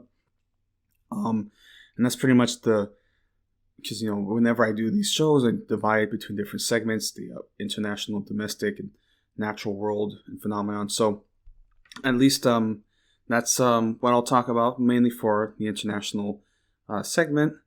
And then moving on to the United States and our political development. So yeah, there's there's some things to talk about at least. Again, I don't have much to talk about domestically because the majority I focused on this Ukraine conflict. But I did want to talk about some at least recent Supreme Court decisions that were released. This is sort of like the summer session where they make their big announcements, right? And we recently just passed the 1-year anniversary of the overturning of Roe v. Wade. Of course, that was a big development that occurred. And of course, that was not a happy day, at least, for the sane, humane people in this country. But yeah, it's just so fascinating to watch living in a post-Roe world. Like this was like the fabled, like the end of days, and it finally occurred. And it's just like, the world didn't end, but it's still just like fascinating, like how people, especially women, are having to navigate their body and their reproductive health. It's just crazy. Like not to call myself out, right? But I'm not a sexually active person, so it's more just like, in this post-war world, like I have like a sense of relief where I'm like, I don't have to worry about any surprises. It's just like I don't have to worry about any kids. And again, I certainly want to have kids. I want to be a father, but it's just like I'm so glad that's not something that I have to worry about, especially now since they overturned Roe v. Wade. And again, though, even if I did have a kid, like I'm not the one who's in trouble. It's the woman who impregnated, right? And it's her decision, right? So, yeah, man, it's just crazy. It's just crazy to think about living in this post-Roe world, and and then like that was like one of the things that they said, especially with like the elections, like, oh well, if the blue guy doesn't win, then we're gonna lose Roe v. Wade. That's what they were saying, right? And then like, oh, look what happened. It's just like, I don't know, man. People like Clarence Thomas, fucking Samuel Alito. Especially they came out with some reports about them getting all chummy with these billionaires. Fucking Clarence Thomas has like one of his best friends is a fucking like Nazi memorabilia collector. And I'm just like, that doesn't set off any red flags, like any question of ethics, and it's just crazy. But it's just like, because I think about that a lot. I'm like, why isn't Joe Biden calling out Clarence Thomas? And then it's like, oh wait, because like during the with Clarence Thomas, during his like initial like confirmation, he got called out about sexual miscontact with Anita Hill. I hope I'm saying that right, because I almost said Anita Baker, but no. Yes, Anita Hill and her accusations of sexual misconduct, which it was how do I say this? It was basically the blocking of his position as Supreme Court Justice. Especially after what's this here? Yeah, so I'm just reading a quick refresher from Wikipedia. So George H.W. Bush nominated Clarence Thomas, and this was after the retiring of Thurgood Marshall, who was the first black Supreme Court justice. So it's just like, imagine that. It's just like, you go from Thurgood Marshall, and again, this is not me trying to like, celebrate, again, as a leftist, right? Because I have to be critical just in general of the political establishment of the United States, especially when it comes to Supreme Court. Like they're like the highest, they're like the head cops, right? Like, anyway, so it's just interesting to go from Thurgood Marshall, who was a civil rights lawyer, right? Let me see here. I'm trying to see what else he did. Was he involved with Brown versus Board of Education? I'm just trying to refresh it. Okay. I'm trying to see. I should know this, but I'm trying to refresh on his historical legal legacy. Because I know he was involved with some important decisions. But maybe I'm thinking... Because I was thinking Brown versus Education, but that might not be it. Anyway. Let me see. Let me just be sure here. Yes. I was right. Yes. I was just looking it up here. Okay, so from Wikipedia, Brown versus Board of Education says here, the Browns, who were, the plaintiffs, right? I hope I'm saying that right. Plaintiffs. So the Browns, represented by NAACP Chief Counsel Thurgood Marshall, then appealed the ruling directly to the Supreme Court. So, yes. So, I was right. Damn, I know my history. Okay. Anyway, back to, Clarence Thomas. So, imagine that, going from Thurgood Marshall, and you see his legacy, he did his diligence for civil rights, to Clarence Thomas. Like, name a bigger downgrade. Like, oh my God. So, anyway. So, as I was talking about Anita Hill, and her court hearings to basically block his succession to the Supreme Court position, the head of that hearing, who was basically dressing down Anita Hill, was Joe Biden. So Joe Biden helped Clarence Thomas to get into control, and it's just crazy to think about, because Joe Biden was super. I mean, he is right wing, but he was certainly more. And, because now he's this old, feeble grandpa is oh, let's get some ice cream, touching up on your kid, right? But no, he was certainly, when he was younger, a little more active and energized. He was a Dixiecrat. This guy was fucking hard, dude. And, yeah, man, he's going hard against Anita Hill. So Joe Biden really helped Clarence Thomas to get into control. And that's probably why he's not super critical of him. I guess they have their own dealings. I mean, it's just crazy to think about. He doesn't talk about him at all. It's crazy to think about. I mean, who knows what sort of talks happen behind closed doors? It's just so weird to think about. These people in power, they have this aura about them, but they're just regular people. They're full of themselves because they're running the world. So they think that they're above us, but they're just regular people, and they have their private moments. And I'm just so fascinated by the conversations that they have. Wow. I mean, you watch something like Succession, and you're like, holy shit, because you're watching it, and it's oh, this is nice, and of course, it has its own dramatic tinge, right? Because it's a writer's show. But then you have to think about these are real things that happen behind closed doors, and these are real decisions made. Dude, you think about Russia and their dysfunction, but then the same sort of thing happens here. It's just a little more low key. Who knows? Anyway, so just to get back on track, because they did kind of went off the rails again. So the Supreme Court, of course, we're in a new summer session, and they made some important decisions, and they haven't made the worst decisions in the world, I'll say. I mean, they've made some good ones, so we'll talk about it, but it's just it's not as consequential as it was last year with Roe v. Wade, because I mean, dude, it's still just crazy to think about that they really did that, and it's really just a right-wing legal judicial coup that's kind of underway. But anyway, so to touch upon these developments, and I'm reading from Politico, there was and I would say this is extremely positive. If this had gone the other direction, we would have been in some dire straits. So it's good to see at least this was protected, right? So here, this concerns the legal rights that states have over their elections.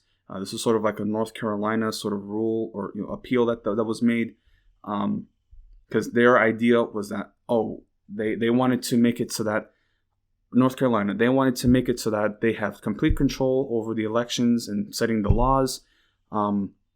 Just like, it's just like a state rights argument that they're formulating, really just as a ploy to enact voter restriction laws, voter suppression.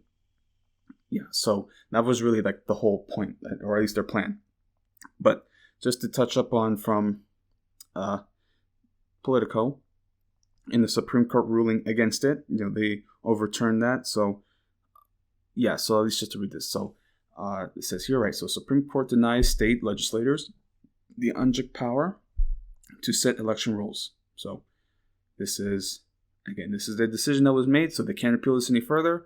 So it's a victory. It's a small victory, because I mean, if for whatever reason the Supreme Court said, no, yeah, of course, the states can set their election laws to whatever they want, like that would have been bad, especially since I live in Texas. Wow, that would have been really bad. So it's good that didn't happen. So reading here from Politico, it says the Supreme Court on Tuesday rebuffed a legal theory that argued that state legislators have the authority to set election rules with little oversight from state courts, a major decision that turns away a conservative push to empower state legislators. By a 6-3 vote, the court rejected the independent state legislator theory in a case about North Carolina's congressional map. The once fringe legal theory broadly argued that state courts have little or no authority to question state legislators on election laws for federal contests. So the court's decision in Moore v. Harper closes the path to what could have been a radical overhaul of America's election laws. A particularly robust reading of the theory, which the court turned aside, would have empowered state legislators to make decisions on all aspects of elections, from congressional lines to how people register to vote and cast a ballot, without any opportunity for challengers to contest those decisions in state courts under state laws or constitutions. Opponents of the theory argued that it could have led to unchecked partisan gerrymandering and laws that would have made it harder for people to vote. And then just to read from at least the justice's decision. So Chief Justice John Roberts wrote the court's opinion, joined by the 3 liberal justices, Sotomayor, Elena Kagan, and Ketanji Brown Jackson, along with 2 conservatives, Brett Kavanaugh and Amy Coney Barrett. Justices Clarence Thomas, Samuel Alito, and Neil Gorsuch dissented. So, there's the boys, the disgusting brothers. I mean, these guys are gross, man. The disgusting brothers. No, man, like, dude, oh my god. Like, I'm genuinely glad that, Brett Kavanaugh and Barrett, they actually, voted for this. Because, dude, that would have been so bad. Holy shit. Could you imagine? Oh my god. Could you imagine if, this had actually come to pass? Oh my god. We would have, that would have actually, been, apocalyptic. So it is really good that this didn't go wrong. But wow. But I mean, just the argument, the idea that the legislator doesn't have to abide by the court's decisions or any appeals. Dude, it's literally a judicial coup. That's what it is. That's basically in Israel. That's literally what's what it is. They don't have to abide by the judicial decisions. There's no checks, which is literally anti-democratic, and they don't care. That's what they wanted to do. But hey, at least now that didn't come to pass, which is good, because that would have been nasty. Yeah, so that's at least one positive court decision that was made that basically saved our democracy. But then, there's another court ruling, or at least among other court rulings that was made, that was pretty cringe. At least, just want to talk about this one because it's kind of odd. But anyway, so this is at least from Reuters, just reading here. So it says, a U.S. Supreme Court backs man who sent female musician flood of unwanted messages. And it's reading from Reuters. So it says here, the Supreme Court on Tuesday threw out the stalking conviction of a Colorado man who sent a barrage of unwanted messages to a female musician in a case involving constitutional free speech protections, ruling that prosecutors had not shown he understood the threatening nature of his words. What? The 7-2 decision, authored by liberal Justice Elena Kagan, vacated a lower court's ruling that had rejected defendant Billy Counterman's claim that his messages to Denver singer-songwriter Coles Wallen were protected under the U.S. Constitution's First Amendment. Wallen said that he sent thousands of disturbing and threatening messages over 2 years to her personal and public Facebook account. Some suggested that he's seen her in public. The First Amendment prohibits the government from enacting laws abridging the freedom of speech, but the Supreme Court previously has held that true threats are excluded from such constitutional protection. Kagan wrote that the First Amendment requires proof that the defendant had some subjective understanding of the threatening nature of his statements. Justice Amy Coney Barrett, in a dissent to the ruling, joined by fellow conservative Justice Clarence Thomas, wrote that the decision to unjustifiably grant true threats preferential treatments. Counterman had a history of making violent threats to women and was on the supervised release from one such federal convention. During the 2 years he continuously messaged Wallen. He was found guilty in 2017 trial of stalking Wallen and sentenced to 4.5 years in prison as he pursued his First Amendment appeal. So, yeah, among Counterman's communications to Wallen were messages that read, quote, was that you in the white Jeep? And, quote, it's like, you're not being good for human relations. Die. I don't need you. Others used expletives. Counterman, citing mental illness and delusions, argued that his messages were not intended to be threatening and were thus protected speech. John Elwood, an attorney for Counterman, held the court's recognition that, quote, the First Amendment requires proof of mental state before it can imprison a person for statements that are perceived as threatening. Okay, and just to read from Colorado that there are laws. So the Colorado stalking law did not require proof of a stalker's subjective intent to intimidate. It defines stalking in part as communications that quote, would cause a reasonable person to suffer serious emotional distress, known as, quote, objective legal standard. So this is it's a really odd case. And again, this is where, like, when it comes to, like, the free speech laws, again, this country is, like, sort of obsessed with free speech. And then you see stuff like this where, like, yeah, I mean, like, I get the argument where, like, he needs to be in a mental state to understand his actions. So I kind of get that. But still, at the same time, it's like, you know, it's like anybody who sends a message like that isn't in a proper mental state. Like, oh, I didn't understand that I was being threatening when I said somebody... like, he literally said, like, oh, you're not good for human relations, die. And then, like, saying, oh, are you in the white Jeep? Or, like... You know, like, come on. Like, you really think, like, get real. Like, you really think if somebody was sending messages like that to these justices, that would just be like, oh, he was just in the mental state. He didn't know his act. He's like, no, man, they dropped the fucking hammer.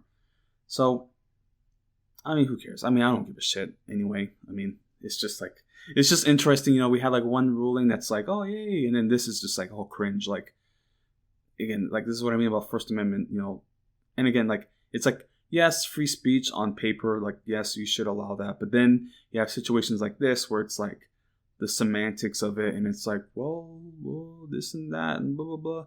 You know, like I took like a media, like, I guess like a legal sort of theory class where we just sort of examined all different sort of court cases and different rulings pertaining to free speech and the media and such. A really interesting course, and really good debates that we had. But, you know, it was this sort of thing where it was like, you know, we talked about, say, like Kanye West, like he made a threatening photo towards Pete Davidson, where he beheaded, you know, a fake dummy, saying that, oh, I'm coming for you, Pete. You know, and it's like, is that an actionable threat? And it's like, you know, and even for me, like trying to try to form an argument for that, it was just like, I mean, it's bad, but I mean, like, he's just shit talking, you know, he's not really anything you can do until he acts on it, you know. But anyway, you know, again, still the same thing like this, where like somebody's just sending at the word, like this at the least is harassment, you know. I mean, if somebody was sending me messages like this, yeah, I would classify it as stalking. So it's just kind of odd that like it gets to this point. And again, like the whole argument is that he's not in the proper mental capacity to understand his actions. But like, I don't know, man. I mean, whenever they do mental assessments like that, like I understand the need for it, but still it's like, say somebody commits a murder and then they claim that like mental status or mental health status. It's sort of just like, I mean, on the one hand, sure, like that person is not in the proper, cognitive state, but still, like, you killed somebody. Like, there's still a certain point where you decide, I'm going to kill somebody. Doesn't matter like how far gone you are, It's just, again, and I'm usually like, I'm more understanding when it comes to those sort of legal issues and mental health evaluations for prisoners. But still, you have to have some sort of you have to have some sort of measure to address that and incarcerate people who commit actions like that. Because I mean, like, you can't just have people, doing stuff like that, walking about. Well, I mean, in this instance, he was in probation. He was already being monitored, so it wasn't like he was just out and about. But he already had a history of violence towards women, so it's just like, it's a weird decision, but at least just something to comment on. So at least, just talking about some other things here, at least talking domestically, because I had talked at length about certain crises, with the infrastructure, certain chemical incidences, such as the East Palestine train derailment, and that sort of the consequences of that, because like those people got poisoned. They poisoned the air, they poisoned the soil, the water, and that's going to be stuck with them for generations. And they're already dealing with their class action lawsuit. So like, this is seriously like, I mean, just that alone is like a serious like industrial chemical incident that's going to affect this community for decades. And then again, our infrastructure is already just like, it's just like barely being held together. It's just so fragile. But yeah, like you talk about the United States and our infrastructure and our train system, and there's just more derailments happening. And then also here, at least talking about from Montana, just a recent, again, train derailment, train accident that occurred where the bridge, this is like a bridge on the Yellowstone River, collapsed. The train was carrying hazardous chemicals, material that is now contaminating the water. So, I mean, this is just like, this just keeps on happening. It's just like you see train derailment, chemical spill, oil spill, and it just keeps happening. And this is just another day in America where these sort of things just keep happening. Like, dude, like I keep thinking about like in China, or Russia, where whenever there's like a minor like incident and like all the kinds of coverage that it gets, but then something like this happens, which is far more consequential. Like the idea of like highlighting, China and Russia, their accidents is like, look how dilapidated their infrastructure is. And they have no safety measures whatsoever. They just, look at all this. And then look at us. Like, we have these train derailments, these chemical leaks, the water getting poisoned. So just reading at least from here, and this is more of like a local station, just commenting on this. It's from Montana Public Radio. And they're just making comments, at least from officials. So it said here, officials say that the drinking water isn't threatened after train derailment in Stillwater County, which I have a hard time believing, but at least that's what's being reported here. So let's see here. So authorities say a lot of work remains after train cars containing asphalt, molten sulfur, and metal derailed in Stillwater County Saturday morning and fell into the Yellowstone River. The EPA says it's received information from Montana Rail Link that the failure of the twin bridges railroad bridge near Reed Point caused a derailment of 55 cars, 10 of which had water. Federal, state, and local agencies are responding and say train contents that fell into the river are not water soluble and are not believed to be a threat to drinking water. Water quality samples is being conducted, and preliminary results that showed neither petroleum, hydrocarbons, nor sulfur are affecting water quality. So this is what they're saying here, but I mean, like, still, I mean, like, it's a train that fell into a river. Like, you're not going to drink it.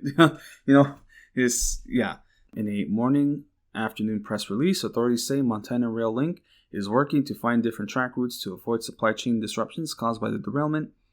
Contractors, a crane, and a dive crew are on site to assist with car removal and recovery. So that's at least that's what they're reading at least, and they're just saying, oh well, it's not poison, the water's fine, which like I don't really believe that. That's literally what they said about East Palestine, right? And there's like pictures of dead fish in the water. But yeah, it's just these sort of things that keep happening.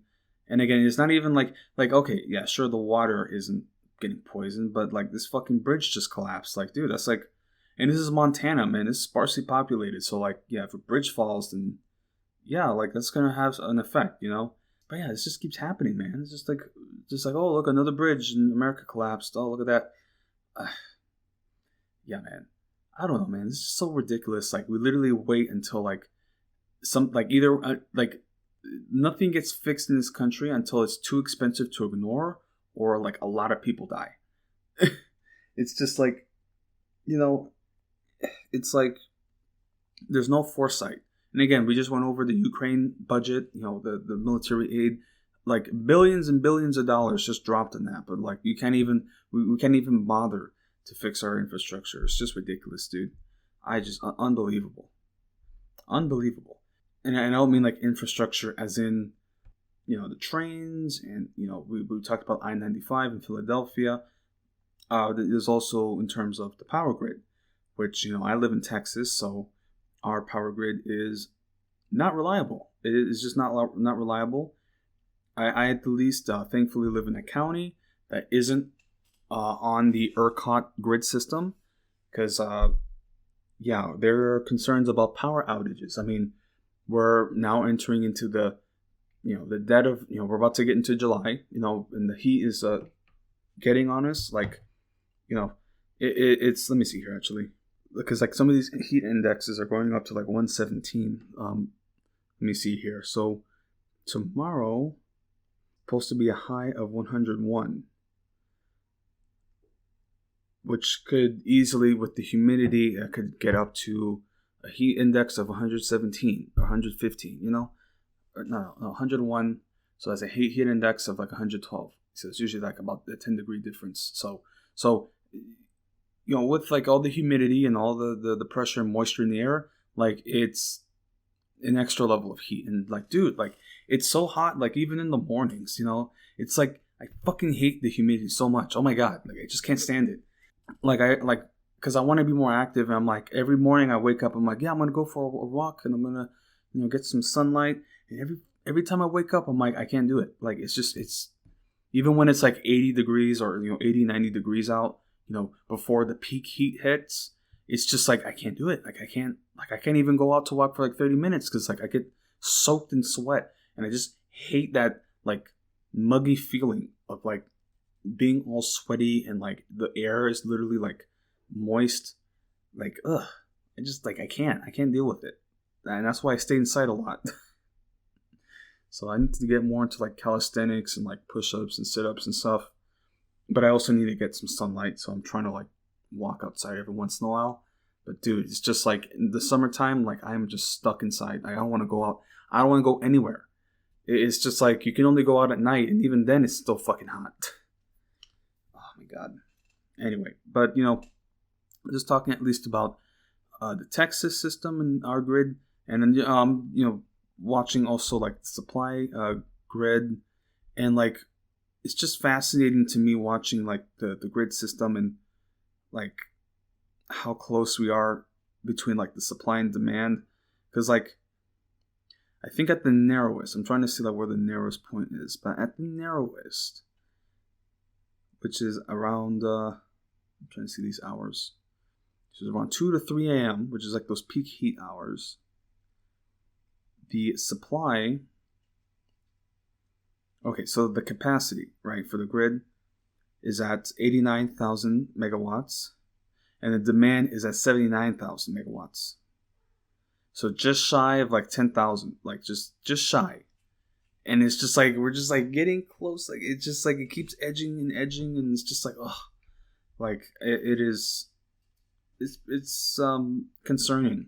Because like, this is literally those like Texas is one of those places in the world where like, if there's no air conditioning, people are going to die from the heat. And this is the fucked up part, because Texas, although gotta love Texas, they recently mandated, or at least, they made some ruling, at least that, where the state government supersedes any sort of like local ordinance or any sort of local laws. So like, these fucking guys, they always talk about, the federal overreach, we're a small government, but it's like when it comes to the state law, like the state law, like literally dominates everything.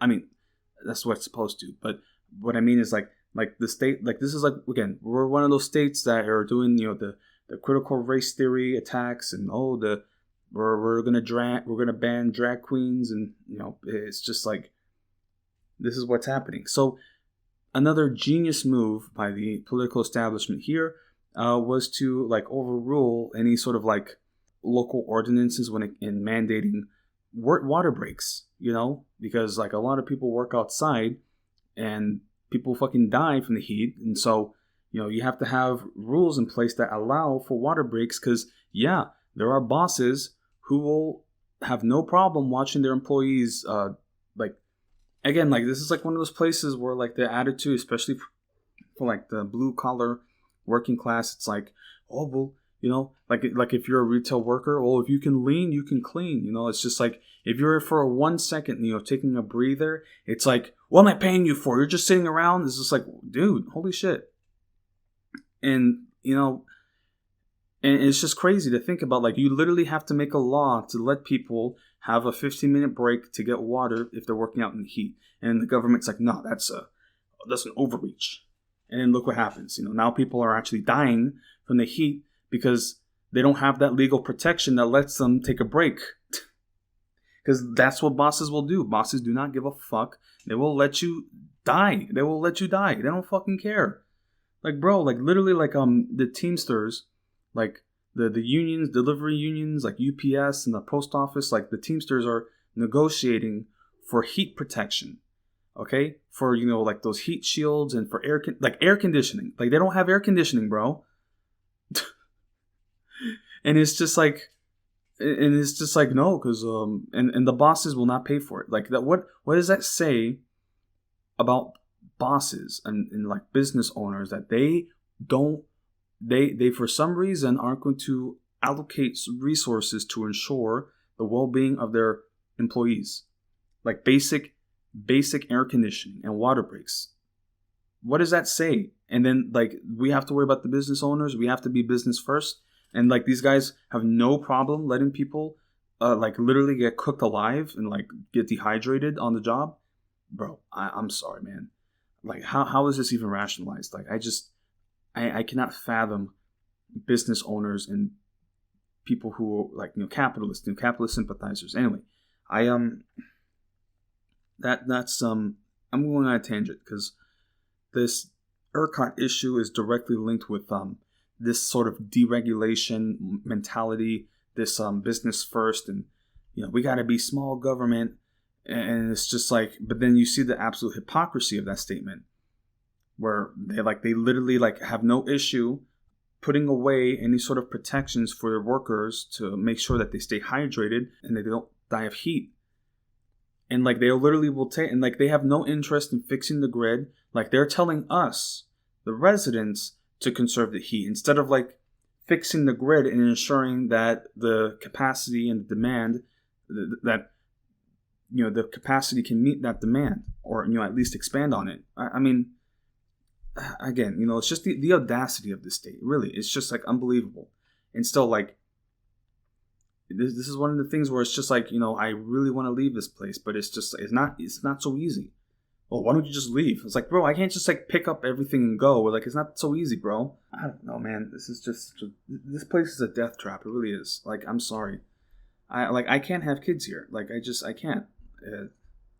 That's why I don't really have an issue of like not dating, because like, I don't want to settle down and have a family in this state. Like, I don't.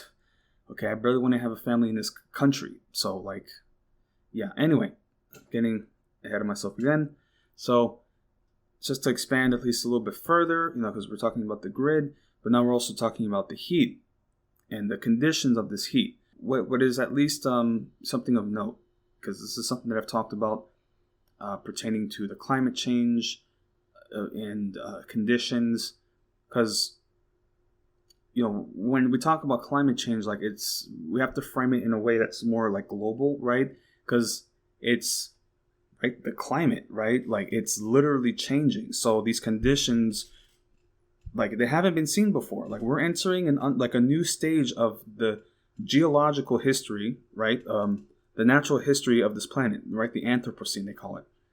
And this heat is only exceeding, and it's going to change the planet in a way that us as humans, we need to adapt, or like we're going to go like every other species. If we don't adapt, and nature's going to sort us out. So, speaking on this heat and these conditions that are happening now in Houston, because, when I talk about living long term, my plans are not in Houston or in Texas, precisely because of this heat issue, because this is becoming a problem. And again, we're only seeing the beginning of this, right?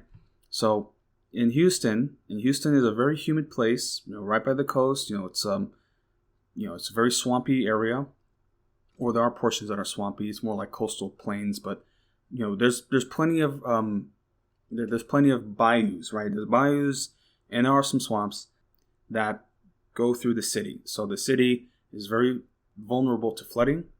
That's one thing too. So I don't mind living up in Huntsville because I'm up higher ground. There's some topography. Like I like living in an area with hills, and it's precisely because it doesn't allow for this sort of flash flooding where the water just stagnates and you're just stuck in like an ocean of water. With the flooding, Hurricane Harvey in Houston, like bro, that was like a literal ocean of water. Okay, so at least here on Huntsville is higher ground. There are some flash flooding that can occur, but it's not going to sit there. Anyway, so the heat issue with Houston and the humidity is going to evolve into a new phase where it becomes a serious health concern, like the wet bulb, to a point where like you literally cannot survive without air conditioning. Like that's what's going to happen. Like all these like workers, right? The landscapers and such, like they're all going to have to work at night. And even then, like it could get to a point where even at night, the heat is so unbearable where the wet bulb effect doesn't allow for your body to cool down. And again, just to run down what the wet bulb effect is that it's where the humidity is so saturated that the sweat on your skin cannot vaporize, because that's our cooling mechanism. We have sweat on our skin, which evaporates and releases that heat energy. That's how it dissipates. So when the atmosphere is so saturated where the sweat on our skin cannot evaporate, that's when we start to overheat, where you can't even go into the shade and use like a fan to cool you down because it's not evaporating. Like you're just not cooling down. So anyway, so that's literally what could happen, where it gets to the point where at night, even when people are working outside, they cannot cool down because their body, the air is too hot, it's too saturated with moisture, so the sweat on their skin can't evaporate. And yeah, man, it's just, and then also there's the other aspect, because Houston has a lot of concrete, a lot of steel, so like literally the heat is captured in the steel and concrete, so like it radiates off. It's just like, it's crazy to think about, actually, like how a city, an urban center, affects literally like the geothermal like effects of the atmosphere. Like it's really crazy, actually, to think about. That's why I also like living out in the Huntsville, because like it's literally like, it's a small town. It's like there's actual like trees and green and grass and such. Like I just like I can't. I'm not like one of those like anti-city people. It's just like Houston is especially like a horribly designed city. Like it's so bad. Like I just can't go there. Like I'm sorry. Anyway, but when I'm talking about, at least with like this heat radiation in the concrete, which is only speak on the personal experience, because I used to do like just a short gig for like a summer where I did like a trash collection for like this apartment complex. And again, it was a pretty interesting job because like it was, at least a nice workout just to like go up all these stairs and like pick up garbage and stuff. So I got into some good shape with that. But yeah, man, like the work was so strenuous, And, my thought was that, at night, okay, at least, I won't be in the sunlight, so, I'll sweat, but, at least I won't, get heat exposure. But, dude, like, after a shift, my clothes would be drenched, and, like I would just have to drink gallons and gallons of water just to stay cool, because, like, it's hard work. So, yeah, especially at night. Especially at night in the summer, man. I mean, that's one of the things where, like, when people question my work ethic, I'm so defensive, and, like, and rightfully so, because, like, I've literally worked, like, landscaping jobs, like, in like the July heat in fucking Houston, bro. Like, that shit.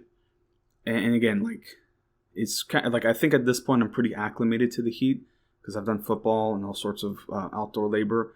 But dude, like, still, like, I just can't, like, because I sweat so much. I'm just like, I can't. I hate it so much where I'm sweating and, like, all my clothes is soaked, and so gross. That's why I want to live somewhere in the mountains where the air is drier. So, that way I'm not getting, like, I'm not literally, like, drowning, like, the second I'm, like, step outside.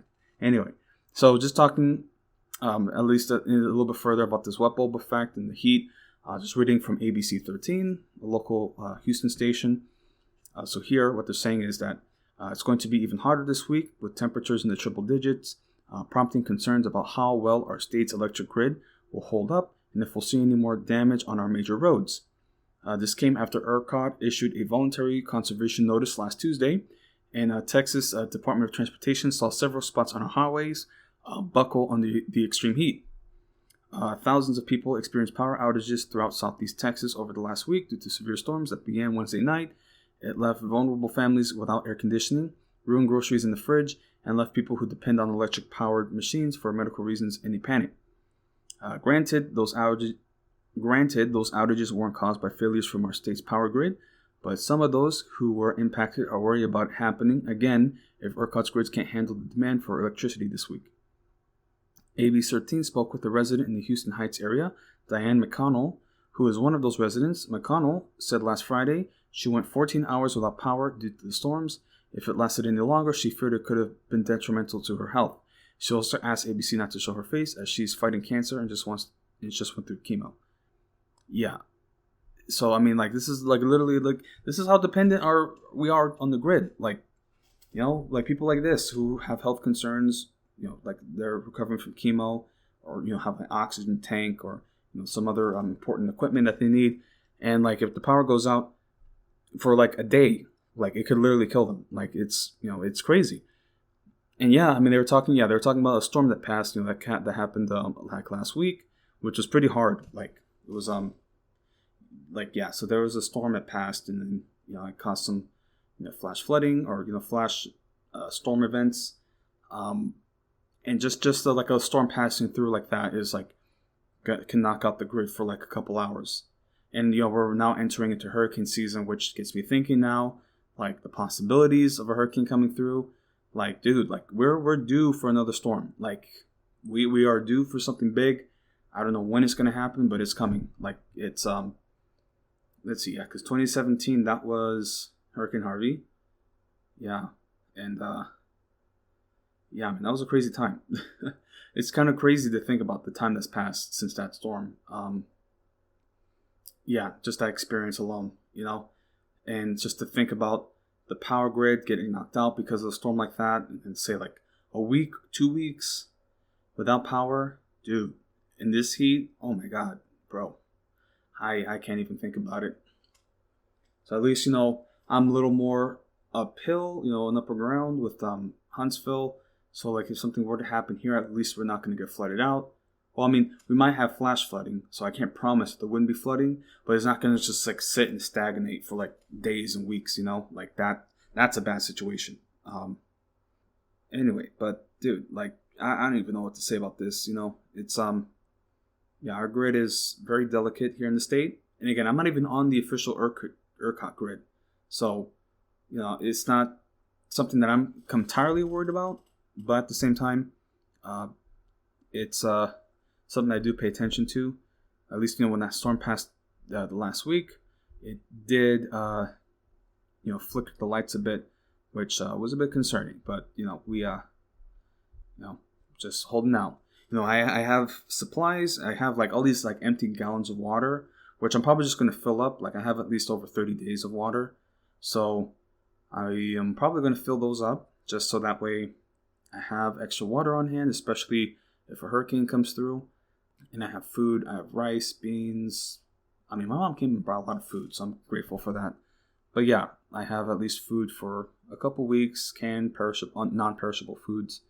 So, just to hold out for that. If a storm does come through, I'll be ready for that. And hopefully at least I can help out my neighbors. That's ultimately the motivation. So I have the preparations in order to, help out whoever needs it. So, yeah. So, anyway. So, continuing from that, at least talking about the heat, record heat in Texas and wet bulb effects and our energy grid and how delicate it is. So yeah, so at least now we'll talk about some other weather events that are kind of in the motion. And I was going to talk about it last episode, but I kind of missed an opportunity. So at least now we can talk about the El Nino. And again, when it comes to like the El Nino, La Nina weather events, I'm not too familiar with it, but at least this is something to comment on because I'm hearing a lot of meteorologists saying, "Oh, El Nino," and how this will affect weather. So, and it's not just like for the summer, but also for the winter. So it's like they're saying that we could have a very active winter, which, the summertime, at least our grid system sort of can handle that, even if it struggles. But the winter, as we all remember, right? Like that is actually cause for concern. So I don't know if our grid is winterized. Like we literally had that hard freeze, and we made it through that. I mean, some people in Austin lost power, but yeah, it's something to look out for. So yeah, it's just like each season, like I'm thinking about what can happen. Like, okay, now we're going into summer, hurricane season, have my preparations, and then also look down the line for winter, see what could happen there. So at least then here we have El Nino, just to talk about this article, reading from the Earth Observatory from NASA. So here, as they're saying, after 3 consecutive years of La Nina, spring 2023 saw the return of El Nino, a natural climate phenomenon characterized by the presence of warmer than normal sea surface temperatures and higher sea levels in the central and eastern tropical ocean. El Nino is associated with the weakening of easterly trade winds and the movement of warm water from the western Pacific towards the western coast of the Americas. The phenomenon can have widespread effects, often bringing cooler, wetter conditions to the U.S. Southwest and drought to countries in the western Pacific such as Indonesia and Australia. Satellite and ocean-based measurements of surface temperatures are one way to detect the arrival of El Nino. Its signature also shows up in satellite measurements of sea surface heights, which rises as temperatures warm up. That's because warmer water expands to fill more volume while cooler water contracts. The map above depicts sea surface heights anomalies across the central and eastern Pacific as observed on June 1st to 10th. Shades of blue indicate sea levels that were lower than average, and normal sea levels appear white. Reds indicate areas where the ocean stood higher than normal. Data for the map were acquired by the Sentinel-6 Michael Freilich and Sentinel-3B satellites and processed by scientists at NASA's Jet Propulsion Laboratory. Note that signals related to seasonal cycles and long-term trends have been removed to highlight sea level anomalies associated with El Nino and short-term natural phenomenon. In a report released on June 8, 2023, the NOAA Climate Prediction Center declared El Nino conditions were present. The report pointed to sea surface temperatures in the Nino 3.4 region of the tropical Pacific that in May 2023 were 0.8 degrees Celsius or 1.4 degrees Fahrenheit above the long-term average. And then here, just continuing this last portion, forecasters expected El Nino conditions to gradually strengthen into 2023-2024 Northern Hemisphere winter, by which time they called for a 84% chance of a moderate strength El Nino developing and a 56% chance of a strong El Nino. As of June 2023, however, El Nino was not as far along as past El Nino events by the same time of year, according to Josh Willis, an oceanographer and Sentinel-6 project scientist at JPL. Quote, "It's still a bit too early to say whether this will be a big one," Willis said. Quote, "It will probably have some global impacts, but there's still time for this El Nino to underwhelm." So that's at least just highlighting from that. So, they're saying on the one hand, it's active, but it's not as strong as prior El Ninos. But then again, this is like the first El Nino of this since the El Niño cycle. So that's probably why, because it's like starting up. So who knows if this is like the start of a cycle that's going to continue for the next following years, At the very least, they are commenting on the ocean temperatures and just like in general, like not just the Pacific, but also the Atlantic and, different weather systems. At least, some tropical storms have developed. Just trying to see what is currently in motion. So yeah, so at the moment in the Atlantic, the systems have sort of dissipated.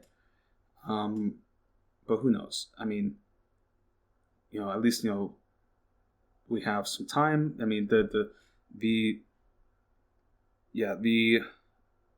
hurricane season goes until November, really. So, we have until then to really see what happens. So, yeah, if anything, like the June, July, just maybe the time for the ocean temperatures to warm up, and then August, September, October, that's when we start seeing those storms. So we'll have to see. So that's at least what we, at least what I was going to highlight, just pertaining more towards natural events, the political developments, the geopolitical developments with the Ukraine war, the United States, some infrastructure issues, and climate topics as well. And then I was hinting at speaking on these other developments. So I just wanted to save it towards the last portion because it's sort of like, at this point, I'm just talking shit, because there's not really much substance. But, this is pertaining to the Titan submersible, the Ocean Gate incident. And what else can be said about that? I mean, dude, like, oh my God, that was a crazy week.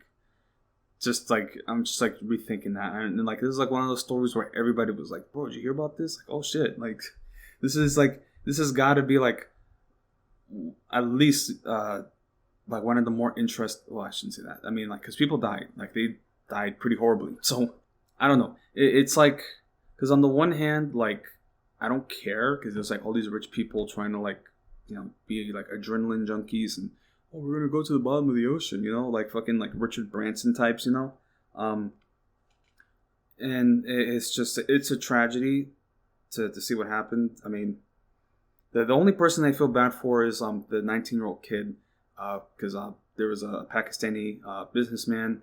He pressured his son into going into it because he didn't want to go, and he pressured his son into it, and then they died quite gruesomely. So that's the only person I feel bad for. But dude, like these people, they, I mean, as we now found out, they got crushed. They got squished. Yeah, man. I mean, like we really can't like comprehend like, because the amount of pressure that is at those depths is truly mind-boggling. And there's a reason why when building these submersibles, they're so strict with those measures. I mean, this guy, Stockton Rush, which by the way, like just that name alone, like, oh my God, like you can't think of like any other like business savvy sort of like, name that's like so obviously like, it's like that's such a red flag, right? Like when we read a name like Jordan Belfort, you're like, oh man, that guy's a real scammer, so yeah, Stockton Rush, it's like, like this guy, I probably shouldn't give him $250,000, $250K. Like, dude, like this guy straight up said like, oh, well, you see these scientists and these engineers, they're so stifling with their safety measures. It's like, bro, yeah, because like shit like this happens where you get fucking crushed like a fucking Like, bro, like, these people were, like, literally, like, these reporters were like, is there a way that we can recover the remains? I'm like, bro, like, what remains? Like, it's their goo. Like, they got squished, bro. Like, you really can't comprehend that level of pressure. Like, it's like, you know, yeah, you put, like, let's say, like, you put, like, a 5-gallon bucket on your head, right? So I did some research, right? So, you know, like a gallon of water is about 8 pounds or so. That's what at least I could Google. So about 8 pounds. Okay, so a 5-gallon bucket, and this is not, you know, this is excluding the weight of the bucket, but like 5 gallons of water on your head, that's about 40 pounds of pressure. You know, 40 pounds, because again, PSI is like pounds per square inch. So let's say like just on a square inch, you got 40 pounds like just directly on your head. Like that's gonna fucking hurt, dude. And then imagine, so you got that 5-gallon bucket, and then imagine 1,000 5-gallon buckets just stacked on your head. Like you're gonna get squished, bro. Like just squished, and that's just like directly like down on your head. Okay, so on an actual submersible, it's like every square inch of the surface area is experiencing that amount of pressure. Where I think they're saying it's like, how many is it? Like they said like 6,000 psi or something like that. Like just unbelievable amounts of pressure. Hold on, let me just do a quick Google search. So how many pounds of pressure? How many pounds of pressure at the Titanic depth? Let me see here. So, let me see. Oh, come on. So let me watch this. So let's see here. I'm trying to read this real quick. So, okay. So just reading a quick article. It says here, so the water pressure at the depth where the ocean liner lies, which is the Titanic, is equivalent to around 400 atmospheres or nearly 6,000 pounds per square inch. So, yeah, so every square inch of the submersible is experiencing 6,000 pounds of pressure. All right? So, that is just an unbelievable amount of pressure, which is just going to crush you. Like, me as a human being, you're going to get crushed. You're going to get squished. Like, every square inch of my body is getting crushed by 6,000 pounds. Like, bro, like, not like goo. Just like you're vaporized. So, yeah. That's why they build these submersibles so strictly, you know? And the whole idea of this Titan submersible was that it was for tourism, right? So, you know, it was like supposedly the first and the last 5-person submersible. And it's like, it's not even like they couldn't have designed it. Like, he could have absolutely commissioned for a 5-person submersible. You just have to design it properly. But that's not what he wanted to do. He wanted to do it cheap because, you know, these are billionaires and they want to cut corners. You know, they want to innovate and be experimental. And it's just, you know, you see what happens. I mean, like, they did hire an engineer, and the engineer told them this isn't going to work, and then he got sued, or, you know, there was some legal action against that. And from what I understand, actually, like, there were a couple of visits. It wasn't as though this was like the first mission that they did, you know, because they had done expeditions earlier. So, I mean, who knows? What is being theorized, because like they said that the whole of the submersible, the Titan submersible, and it's not even a submersible. It's literally just like they literally bolted it shut. It's fucking ridiculous. Like it's just like a tube that's bolted shut from the outside. So like there's no escape hatch for them to get out. So like that was like another theory that they had, that the submersible actually is on the surface, but they're locked inside and they can't get out. I'm like, bro, like this is a death trap. Holy shit. So anyway,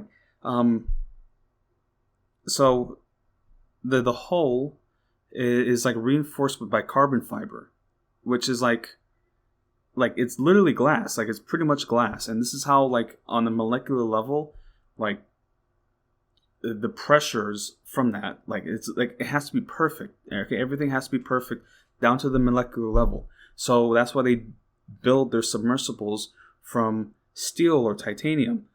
When it gets, you know, if it does experience pressure, that molecular structure is still maintained. So it can deform and then go back and still maintain integrity.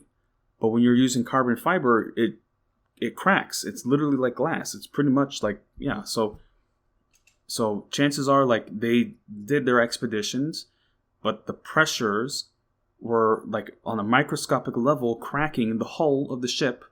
And then it just so happened on this one expedition, it gave way because it was already getting worn down. So, yeah, man, it's just I was truly like thinking about it, because they had that counter. I mean, it's crazy too, because like the Navy knew like right away that the thing exploded, but they were like, yeah, and they still did the expedition and the research, the rescue efforts. And again, it's not even like a rescue effort. Like literally the day when they put down the ROV to like investigate the area and they found the debris, that was like literally like pretty much like the exact hour that they were estimated to have lost power and lost oxygen. So it's like, even if they had found them intact, like they literally found them right as they were running out of oxygen. So it's like, bro, those people were dead. Like they're dead. Oh my God, bro. I feel bad for the kid. That's the only person I feel bad for, because they all had that coming to them. And that fucking guy, I mean, at least the founder who was responsible for this went out with that ship, So at least, it's sort of that cosmic justice, It's just like, it would have been better if it was just that one guy alone, Stockton Rush, like, and again, like, oh man, there were so many red flags. Like they did like a media tour, like, the CBS media piece that they did on that. They literally lost the submarine. Like they lost communication. And they were just like, well, let's just hope he gets back to us. And the thing is, like, it's run on like a Logitech controller, which, I mean, that isn't like the worst thing about it, but it was wireless, so it's just like, bro, like, dude, this is so bad. Like, all I can say is that I am curious and hopeful that Internet Historian releases a documentary on this, because, like, bro, there's just so many red flags, bro. And I mean, whoever is like the second in command, the COO or whoever, they're gonna go to jail. They're gonna lose a lot of money. Like, this company is done for, man. Like, wow. Like, holy shit. And it's crazy too, like, because like this sort of thing happened because there's no regulation, because they were like operating in international waters, and there's really no like regulation for that sort of thing. I mean, I just don't get it. Like, I was like talking to my mom about it, and she's just like, how did they let that happen? And I'm just like, there's no laws for it because nobody's done it before. Yeah, man. This is like one of those situations where there was no law for it because nobody was stupid enough to do it. So now that it's happened, they're going to make adjustments. Yeah, man. Like, just unbelievable. What a fucking crazy episode, dude. And I will say, though, I love the memes that are coming out about it, because, like, we're all just having a laugh, because, like, this is literally one of the stupidest ways to die. And it's so preventable. And, like, it's not, like, completely random. Like, they were told, don't do this, okay? Like, there are people who were saying, like, you could not pay me. It's like, people were like, you couldn't pay me $250,000. You couldn't pay me $1 billion to be in that thing. Like, it's just, like, dude, like, it's just crazy how, like, this, I mean, again, like, billionaires and the rich, they continue to demonstrate that they have nothing going for them. But, because they're rich and because they own everything, nobody tells them no. Nobody checks them. They never have that reality check. So they'd have to literally die at the bottom of the ocean. But then it happens so quick that they don't realize, oh, I messed up. Like, oh my God. I mean, dude, like, still, like, the idea of, like, the submersible losing power and then it sinks to the bottom and then they're stuck for days in that thing with no food, no water. They have to shit in like a little bucket, right? There's like a toilet that they could shit in, but they all have to share it, and there's just losing air. Like, oh. So in a way, I'm glad that it imploded. I'm like, dude, like literally, like, I was like sitting in bed and I'm like, oh my God, like, these people are fucking suffocating. I'm like, how can I sleep knowing that these people are dying literally the worst death in history? So the fact that it imploded, I was like, it was a relief, because I'm like, dude, that's such a bad way to go. So at least, just my little commentary on that. And dude, like I'm just interested to see all the documentaries that are gonna come out about this, because this is truly one of those, like, I mean, Netflix is gonna make a documentary. They're gonna absolutely do like a Tiger King documentary level style on this, because like it's impossible. Like, you have to. Like, this story is unbelievable that this was allowed to happen. Anyway, at least just to read some comments, at least from a physicist. I'm reading from like this article, but these are the comments that they're making. So here, the interviewer, they're asking some questions. So yeah, one of the first ones they're asking says, "What does it mean for a submarine to have imploded? What causes a water submersible to implode? How is it different from an explosion?" So the physicist here says, quite simply, an implosion is the opposite of an explosion. In an explosion, the force acts outwards, but in an implosion, the force acts inwards. When a submersible is deep in the ocean, it experiences the force on its surface due to water pressure. When this force becomes larger than the force hull can withstand, the vessel implodes violently. So, yeah. So, like, it literally, like, happens, like, milliseconds. Like, it happened so fast they didn't even process what was happening. So, again, man, 6,000 psi, like, that is unbelievable. So yeah, and then so the second question from the interviewer: officials overseeing the search for the submarine said the discovery of debris from the watercraft is consistent with a catastrophic implosion. What would such an event have meant for the 5 occupants? The physicist: the implosion, like an explosion, are very violent. As the hull breaks apart under the huge external pressure, a large amount of energy is released, and the 5 occupants would have died instantly. The occupants would have not experienced pain or realized what hit them. So it's like, I'm guessing like the energy and the force, it's so much that it's like they get vaporized, like quite literally. I mean, again, it's an implosion, an internal explosion. Yeah, I mean, just like completely vaporized. It's just like the idea of like just being turned to on a molecular level, just like vaporizing, just gone. That's yeah. There's nothing you can recover. So yeah. Then the third question here.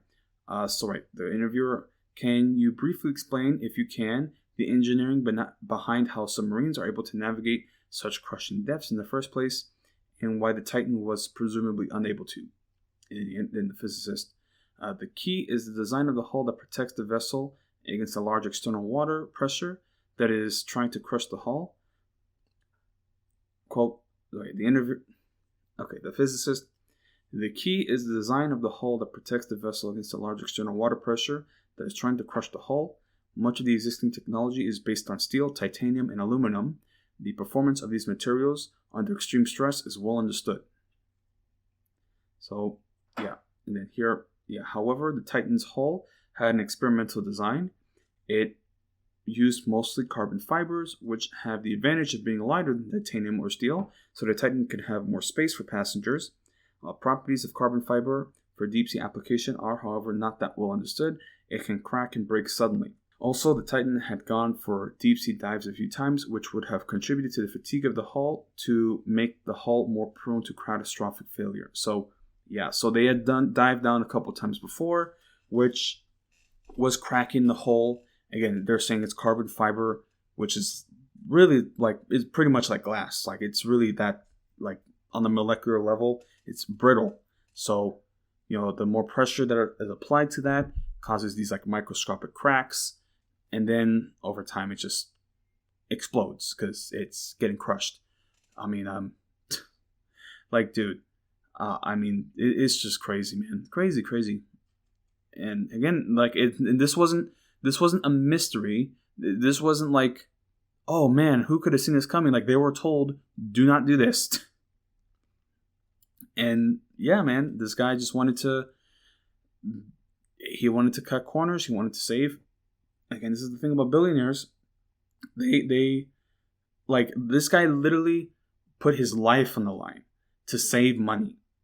Because, regulation and safety stifles innovation. Like, bro, like, how do you even reason with somebody like that? It's like, bro, like, do you realize like what's gonna happen to you if you go into that submersible? And he's just like, well, Like this guy literally, his comments were like, well, if you live your life by safety, then what's the point of getting out of bed? And I'm like, dude, because I'm not going to get fucking crushed to a fucking pancake because I don't live at the bottom of the ocean. I'm just like, oh my God. What a crazy, crazy episode, man. Like, seriously, man. Like, how do you even, I think about all the weird things that are happening and, like, when I have a kid, like, how am I going to explain this to him or them? It's just like what? Like, it's like, oh yeah, these billionaires decided to go on a trip, and they could have easily put their funds together to build like a properly, like, again, the whole point was that, oh, it's a 5-person submersible, that's the first in the world. It's like they could have commissioned like the engineers. They could have done their testing, and I mean, they have all sorts of computer programs. So like they could have done some tests to make it so that a 5-person submersible is possible. Okay, I mean, it's like Titanic depths. I mean, it's 2.5 miles underwater. It's not like the Marianas Trench. Okay, like that is like there's more length from the Marianas Trench, like depth. I mean, there's more depth from the surface to the Marianas Trench than there is Mount Everest. So like, yeah, man, it's crazy. It's crazy the depths that the ocean has, and like when it comes to something like the Titanic, like they could have done it. So it's not impossible. It's just he just wanted to cut corners. He just wanted to save money because, like, I don't know, man. This is what I mean, man. Billionaires and capitalists, man, they don't fucking care. They don't care about their own well-being. They're just like, oh, well, if this saves me money, then we'll fucking do it, even if I get crushed. I don't know, man. It's just what a crazy course of events. And again, like, nobody's going to learn anything from this. I mean, they were going to make some regulations now because now somebody was actually stupid enough to do something like this. But still, like, the overall message of like safety and regulations are important. That is just going to be lost. Oh my God, crazy. Yeah, and then some other accident's going to happen where somebody's going to die violently. It's just, I made a comment earlier where, like, in these sort of instances where, like, a billionaire cuts corner, tries to save money, it's usually poor people who die and suffer from it. But in this instance, it was actually rich people. So that's like the one silver lining. And again, there's the kid, so I do feel bad for him. But his dad's a piece of shit for getting him on board. I mean, again, it's like like I have my issues with my dad, but it's like at least my dad isn't stupid enough to do some shit like this. Like,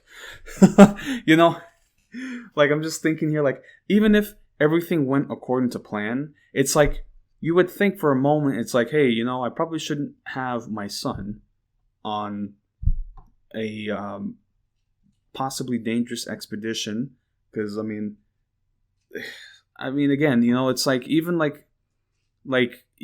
scientists, when they're doing their like routine expeditions, like they do everything by the book. They don't take any chances. Like, even if there's like if like the ocean is like slightly choppy, they'll call it off. Like, they'll just like, nope. If the wind is in the wrong direction, they'll call off. Like, they do not take any chances. Like, and it's so funny that they brought on James Cameron, who's like a film director, but he's actually like a proper like deep sea explorer. Like, this guy is like, I mean, people were like, because like he has like a bit of a cult following, James Cameron, but I mean, it's sort of well deserved. I mean, okay, look, this guy made Terminator, did Titanic, he did Aliens, right? Like, this guy is the man. Like, he is. I mean, of course now he's on Avatar, but like, this guy is he's a well-established filmmaker, and then he just so happens to dabble in deep sea exploration, and then just casually went to the bottom of the ocean, set like the deep sea record, like his own designed like deep sea explorer, where he's like, yeah, I spent 3 years designing it just on my computer, and we did all this testing, and he's just like, I just don't understand what would compel somebody to go through those lengths. And I'm just like, bro, this guy's literally saying skill issue. Like, It's like you don't got nothing like I do. Like, I don't know, man. What a crazy, crazy course of events, bro. And again, they're gonna make a documentary about this, and it's gonna be fascinating.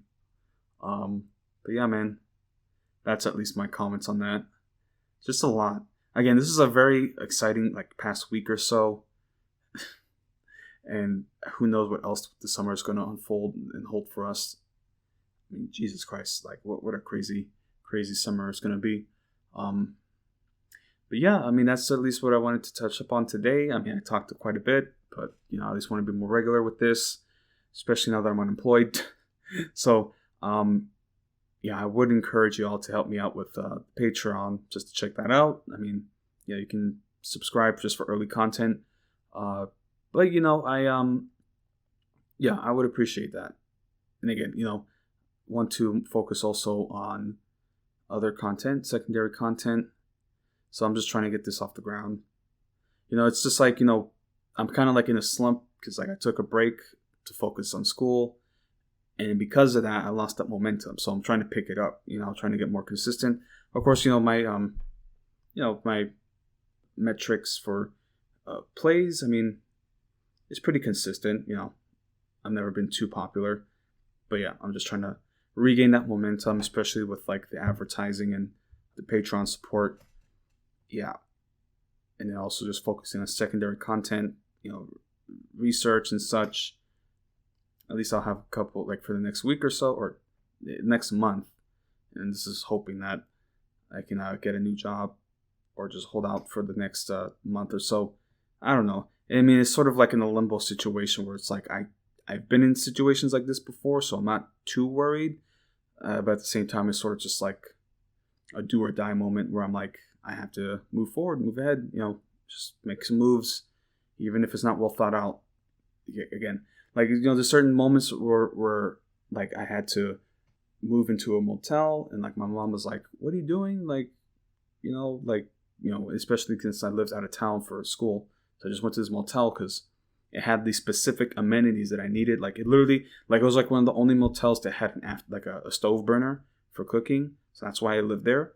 But then, of course, my mom was like, "Why are you doing this and this and that?" And I'm just I can't explain it. I just have to make a move, and I'm just doing it. I don't have time to explain it. So, anyway, that's sort of at least where I'm at. Just trying to apply for work, trying to get interviews. But at least I have some free time to focus on this. So, that's where I would humbly ask for your support towards this content, because I want to make it more of a full-time commitment.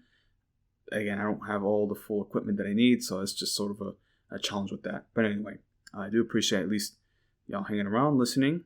So I will wrap it up with this. So yeah, as I said, check out the Patreon for support, and I appreciate y'all there. And we'll see you in the next one. Hopefully, the world doesn't blow up, right? So yeah, so I'll see you then.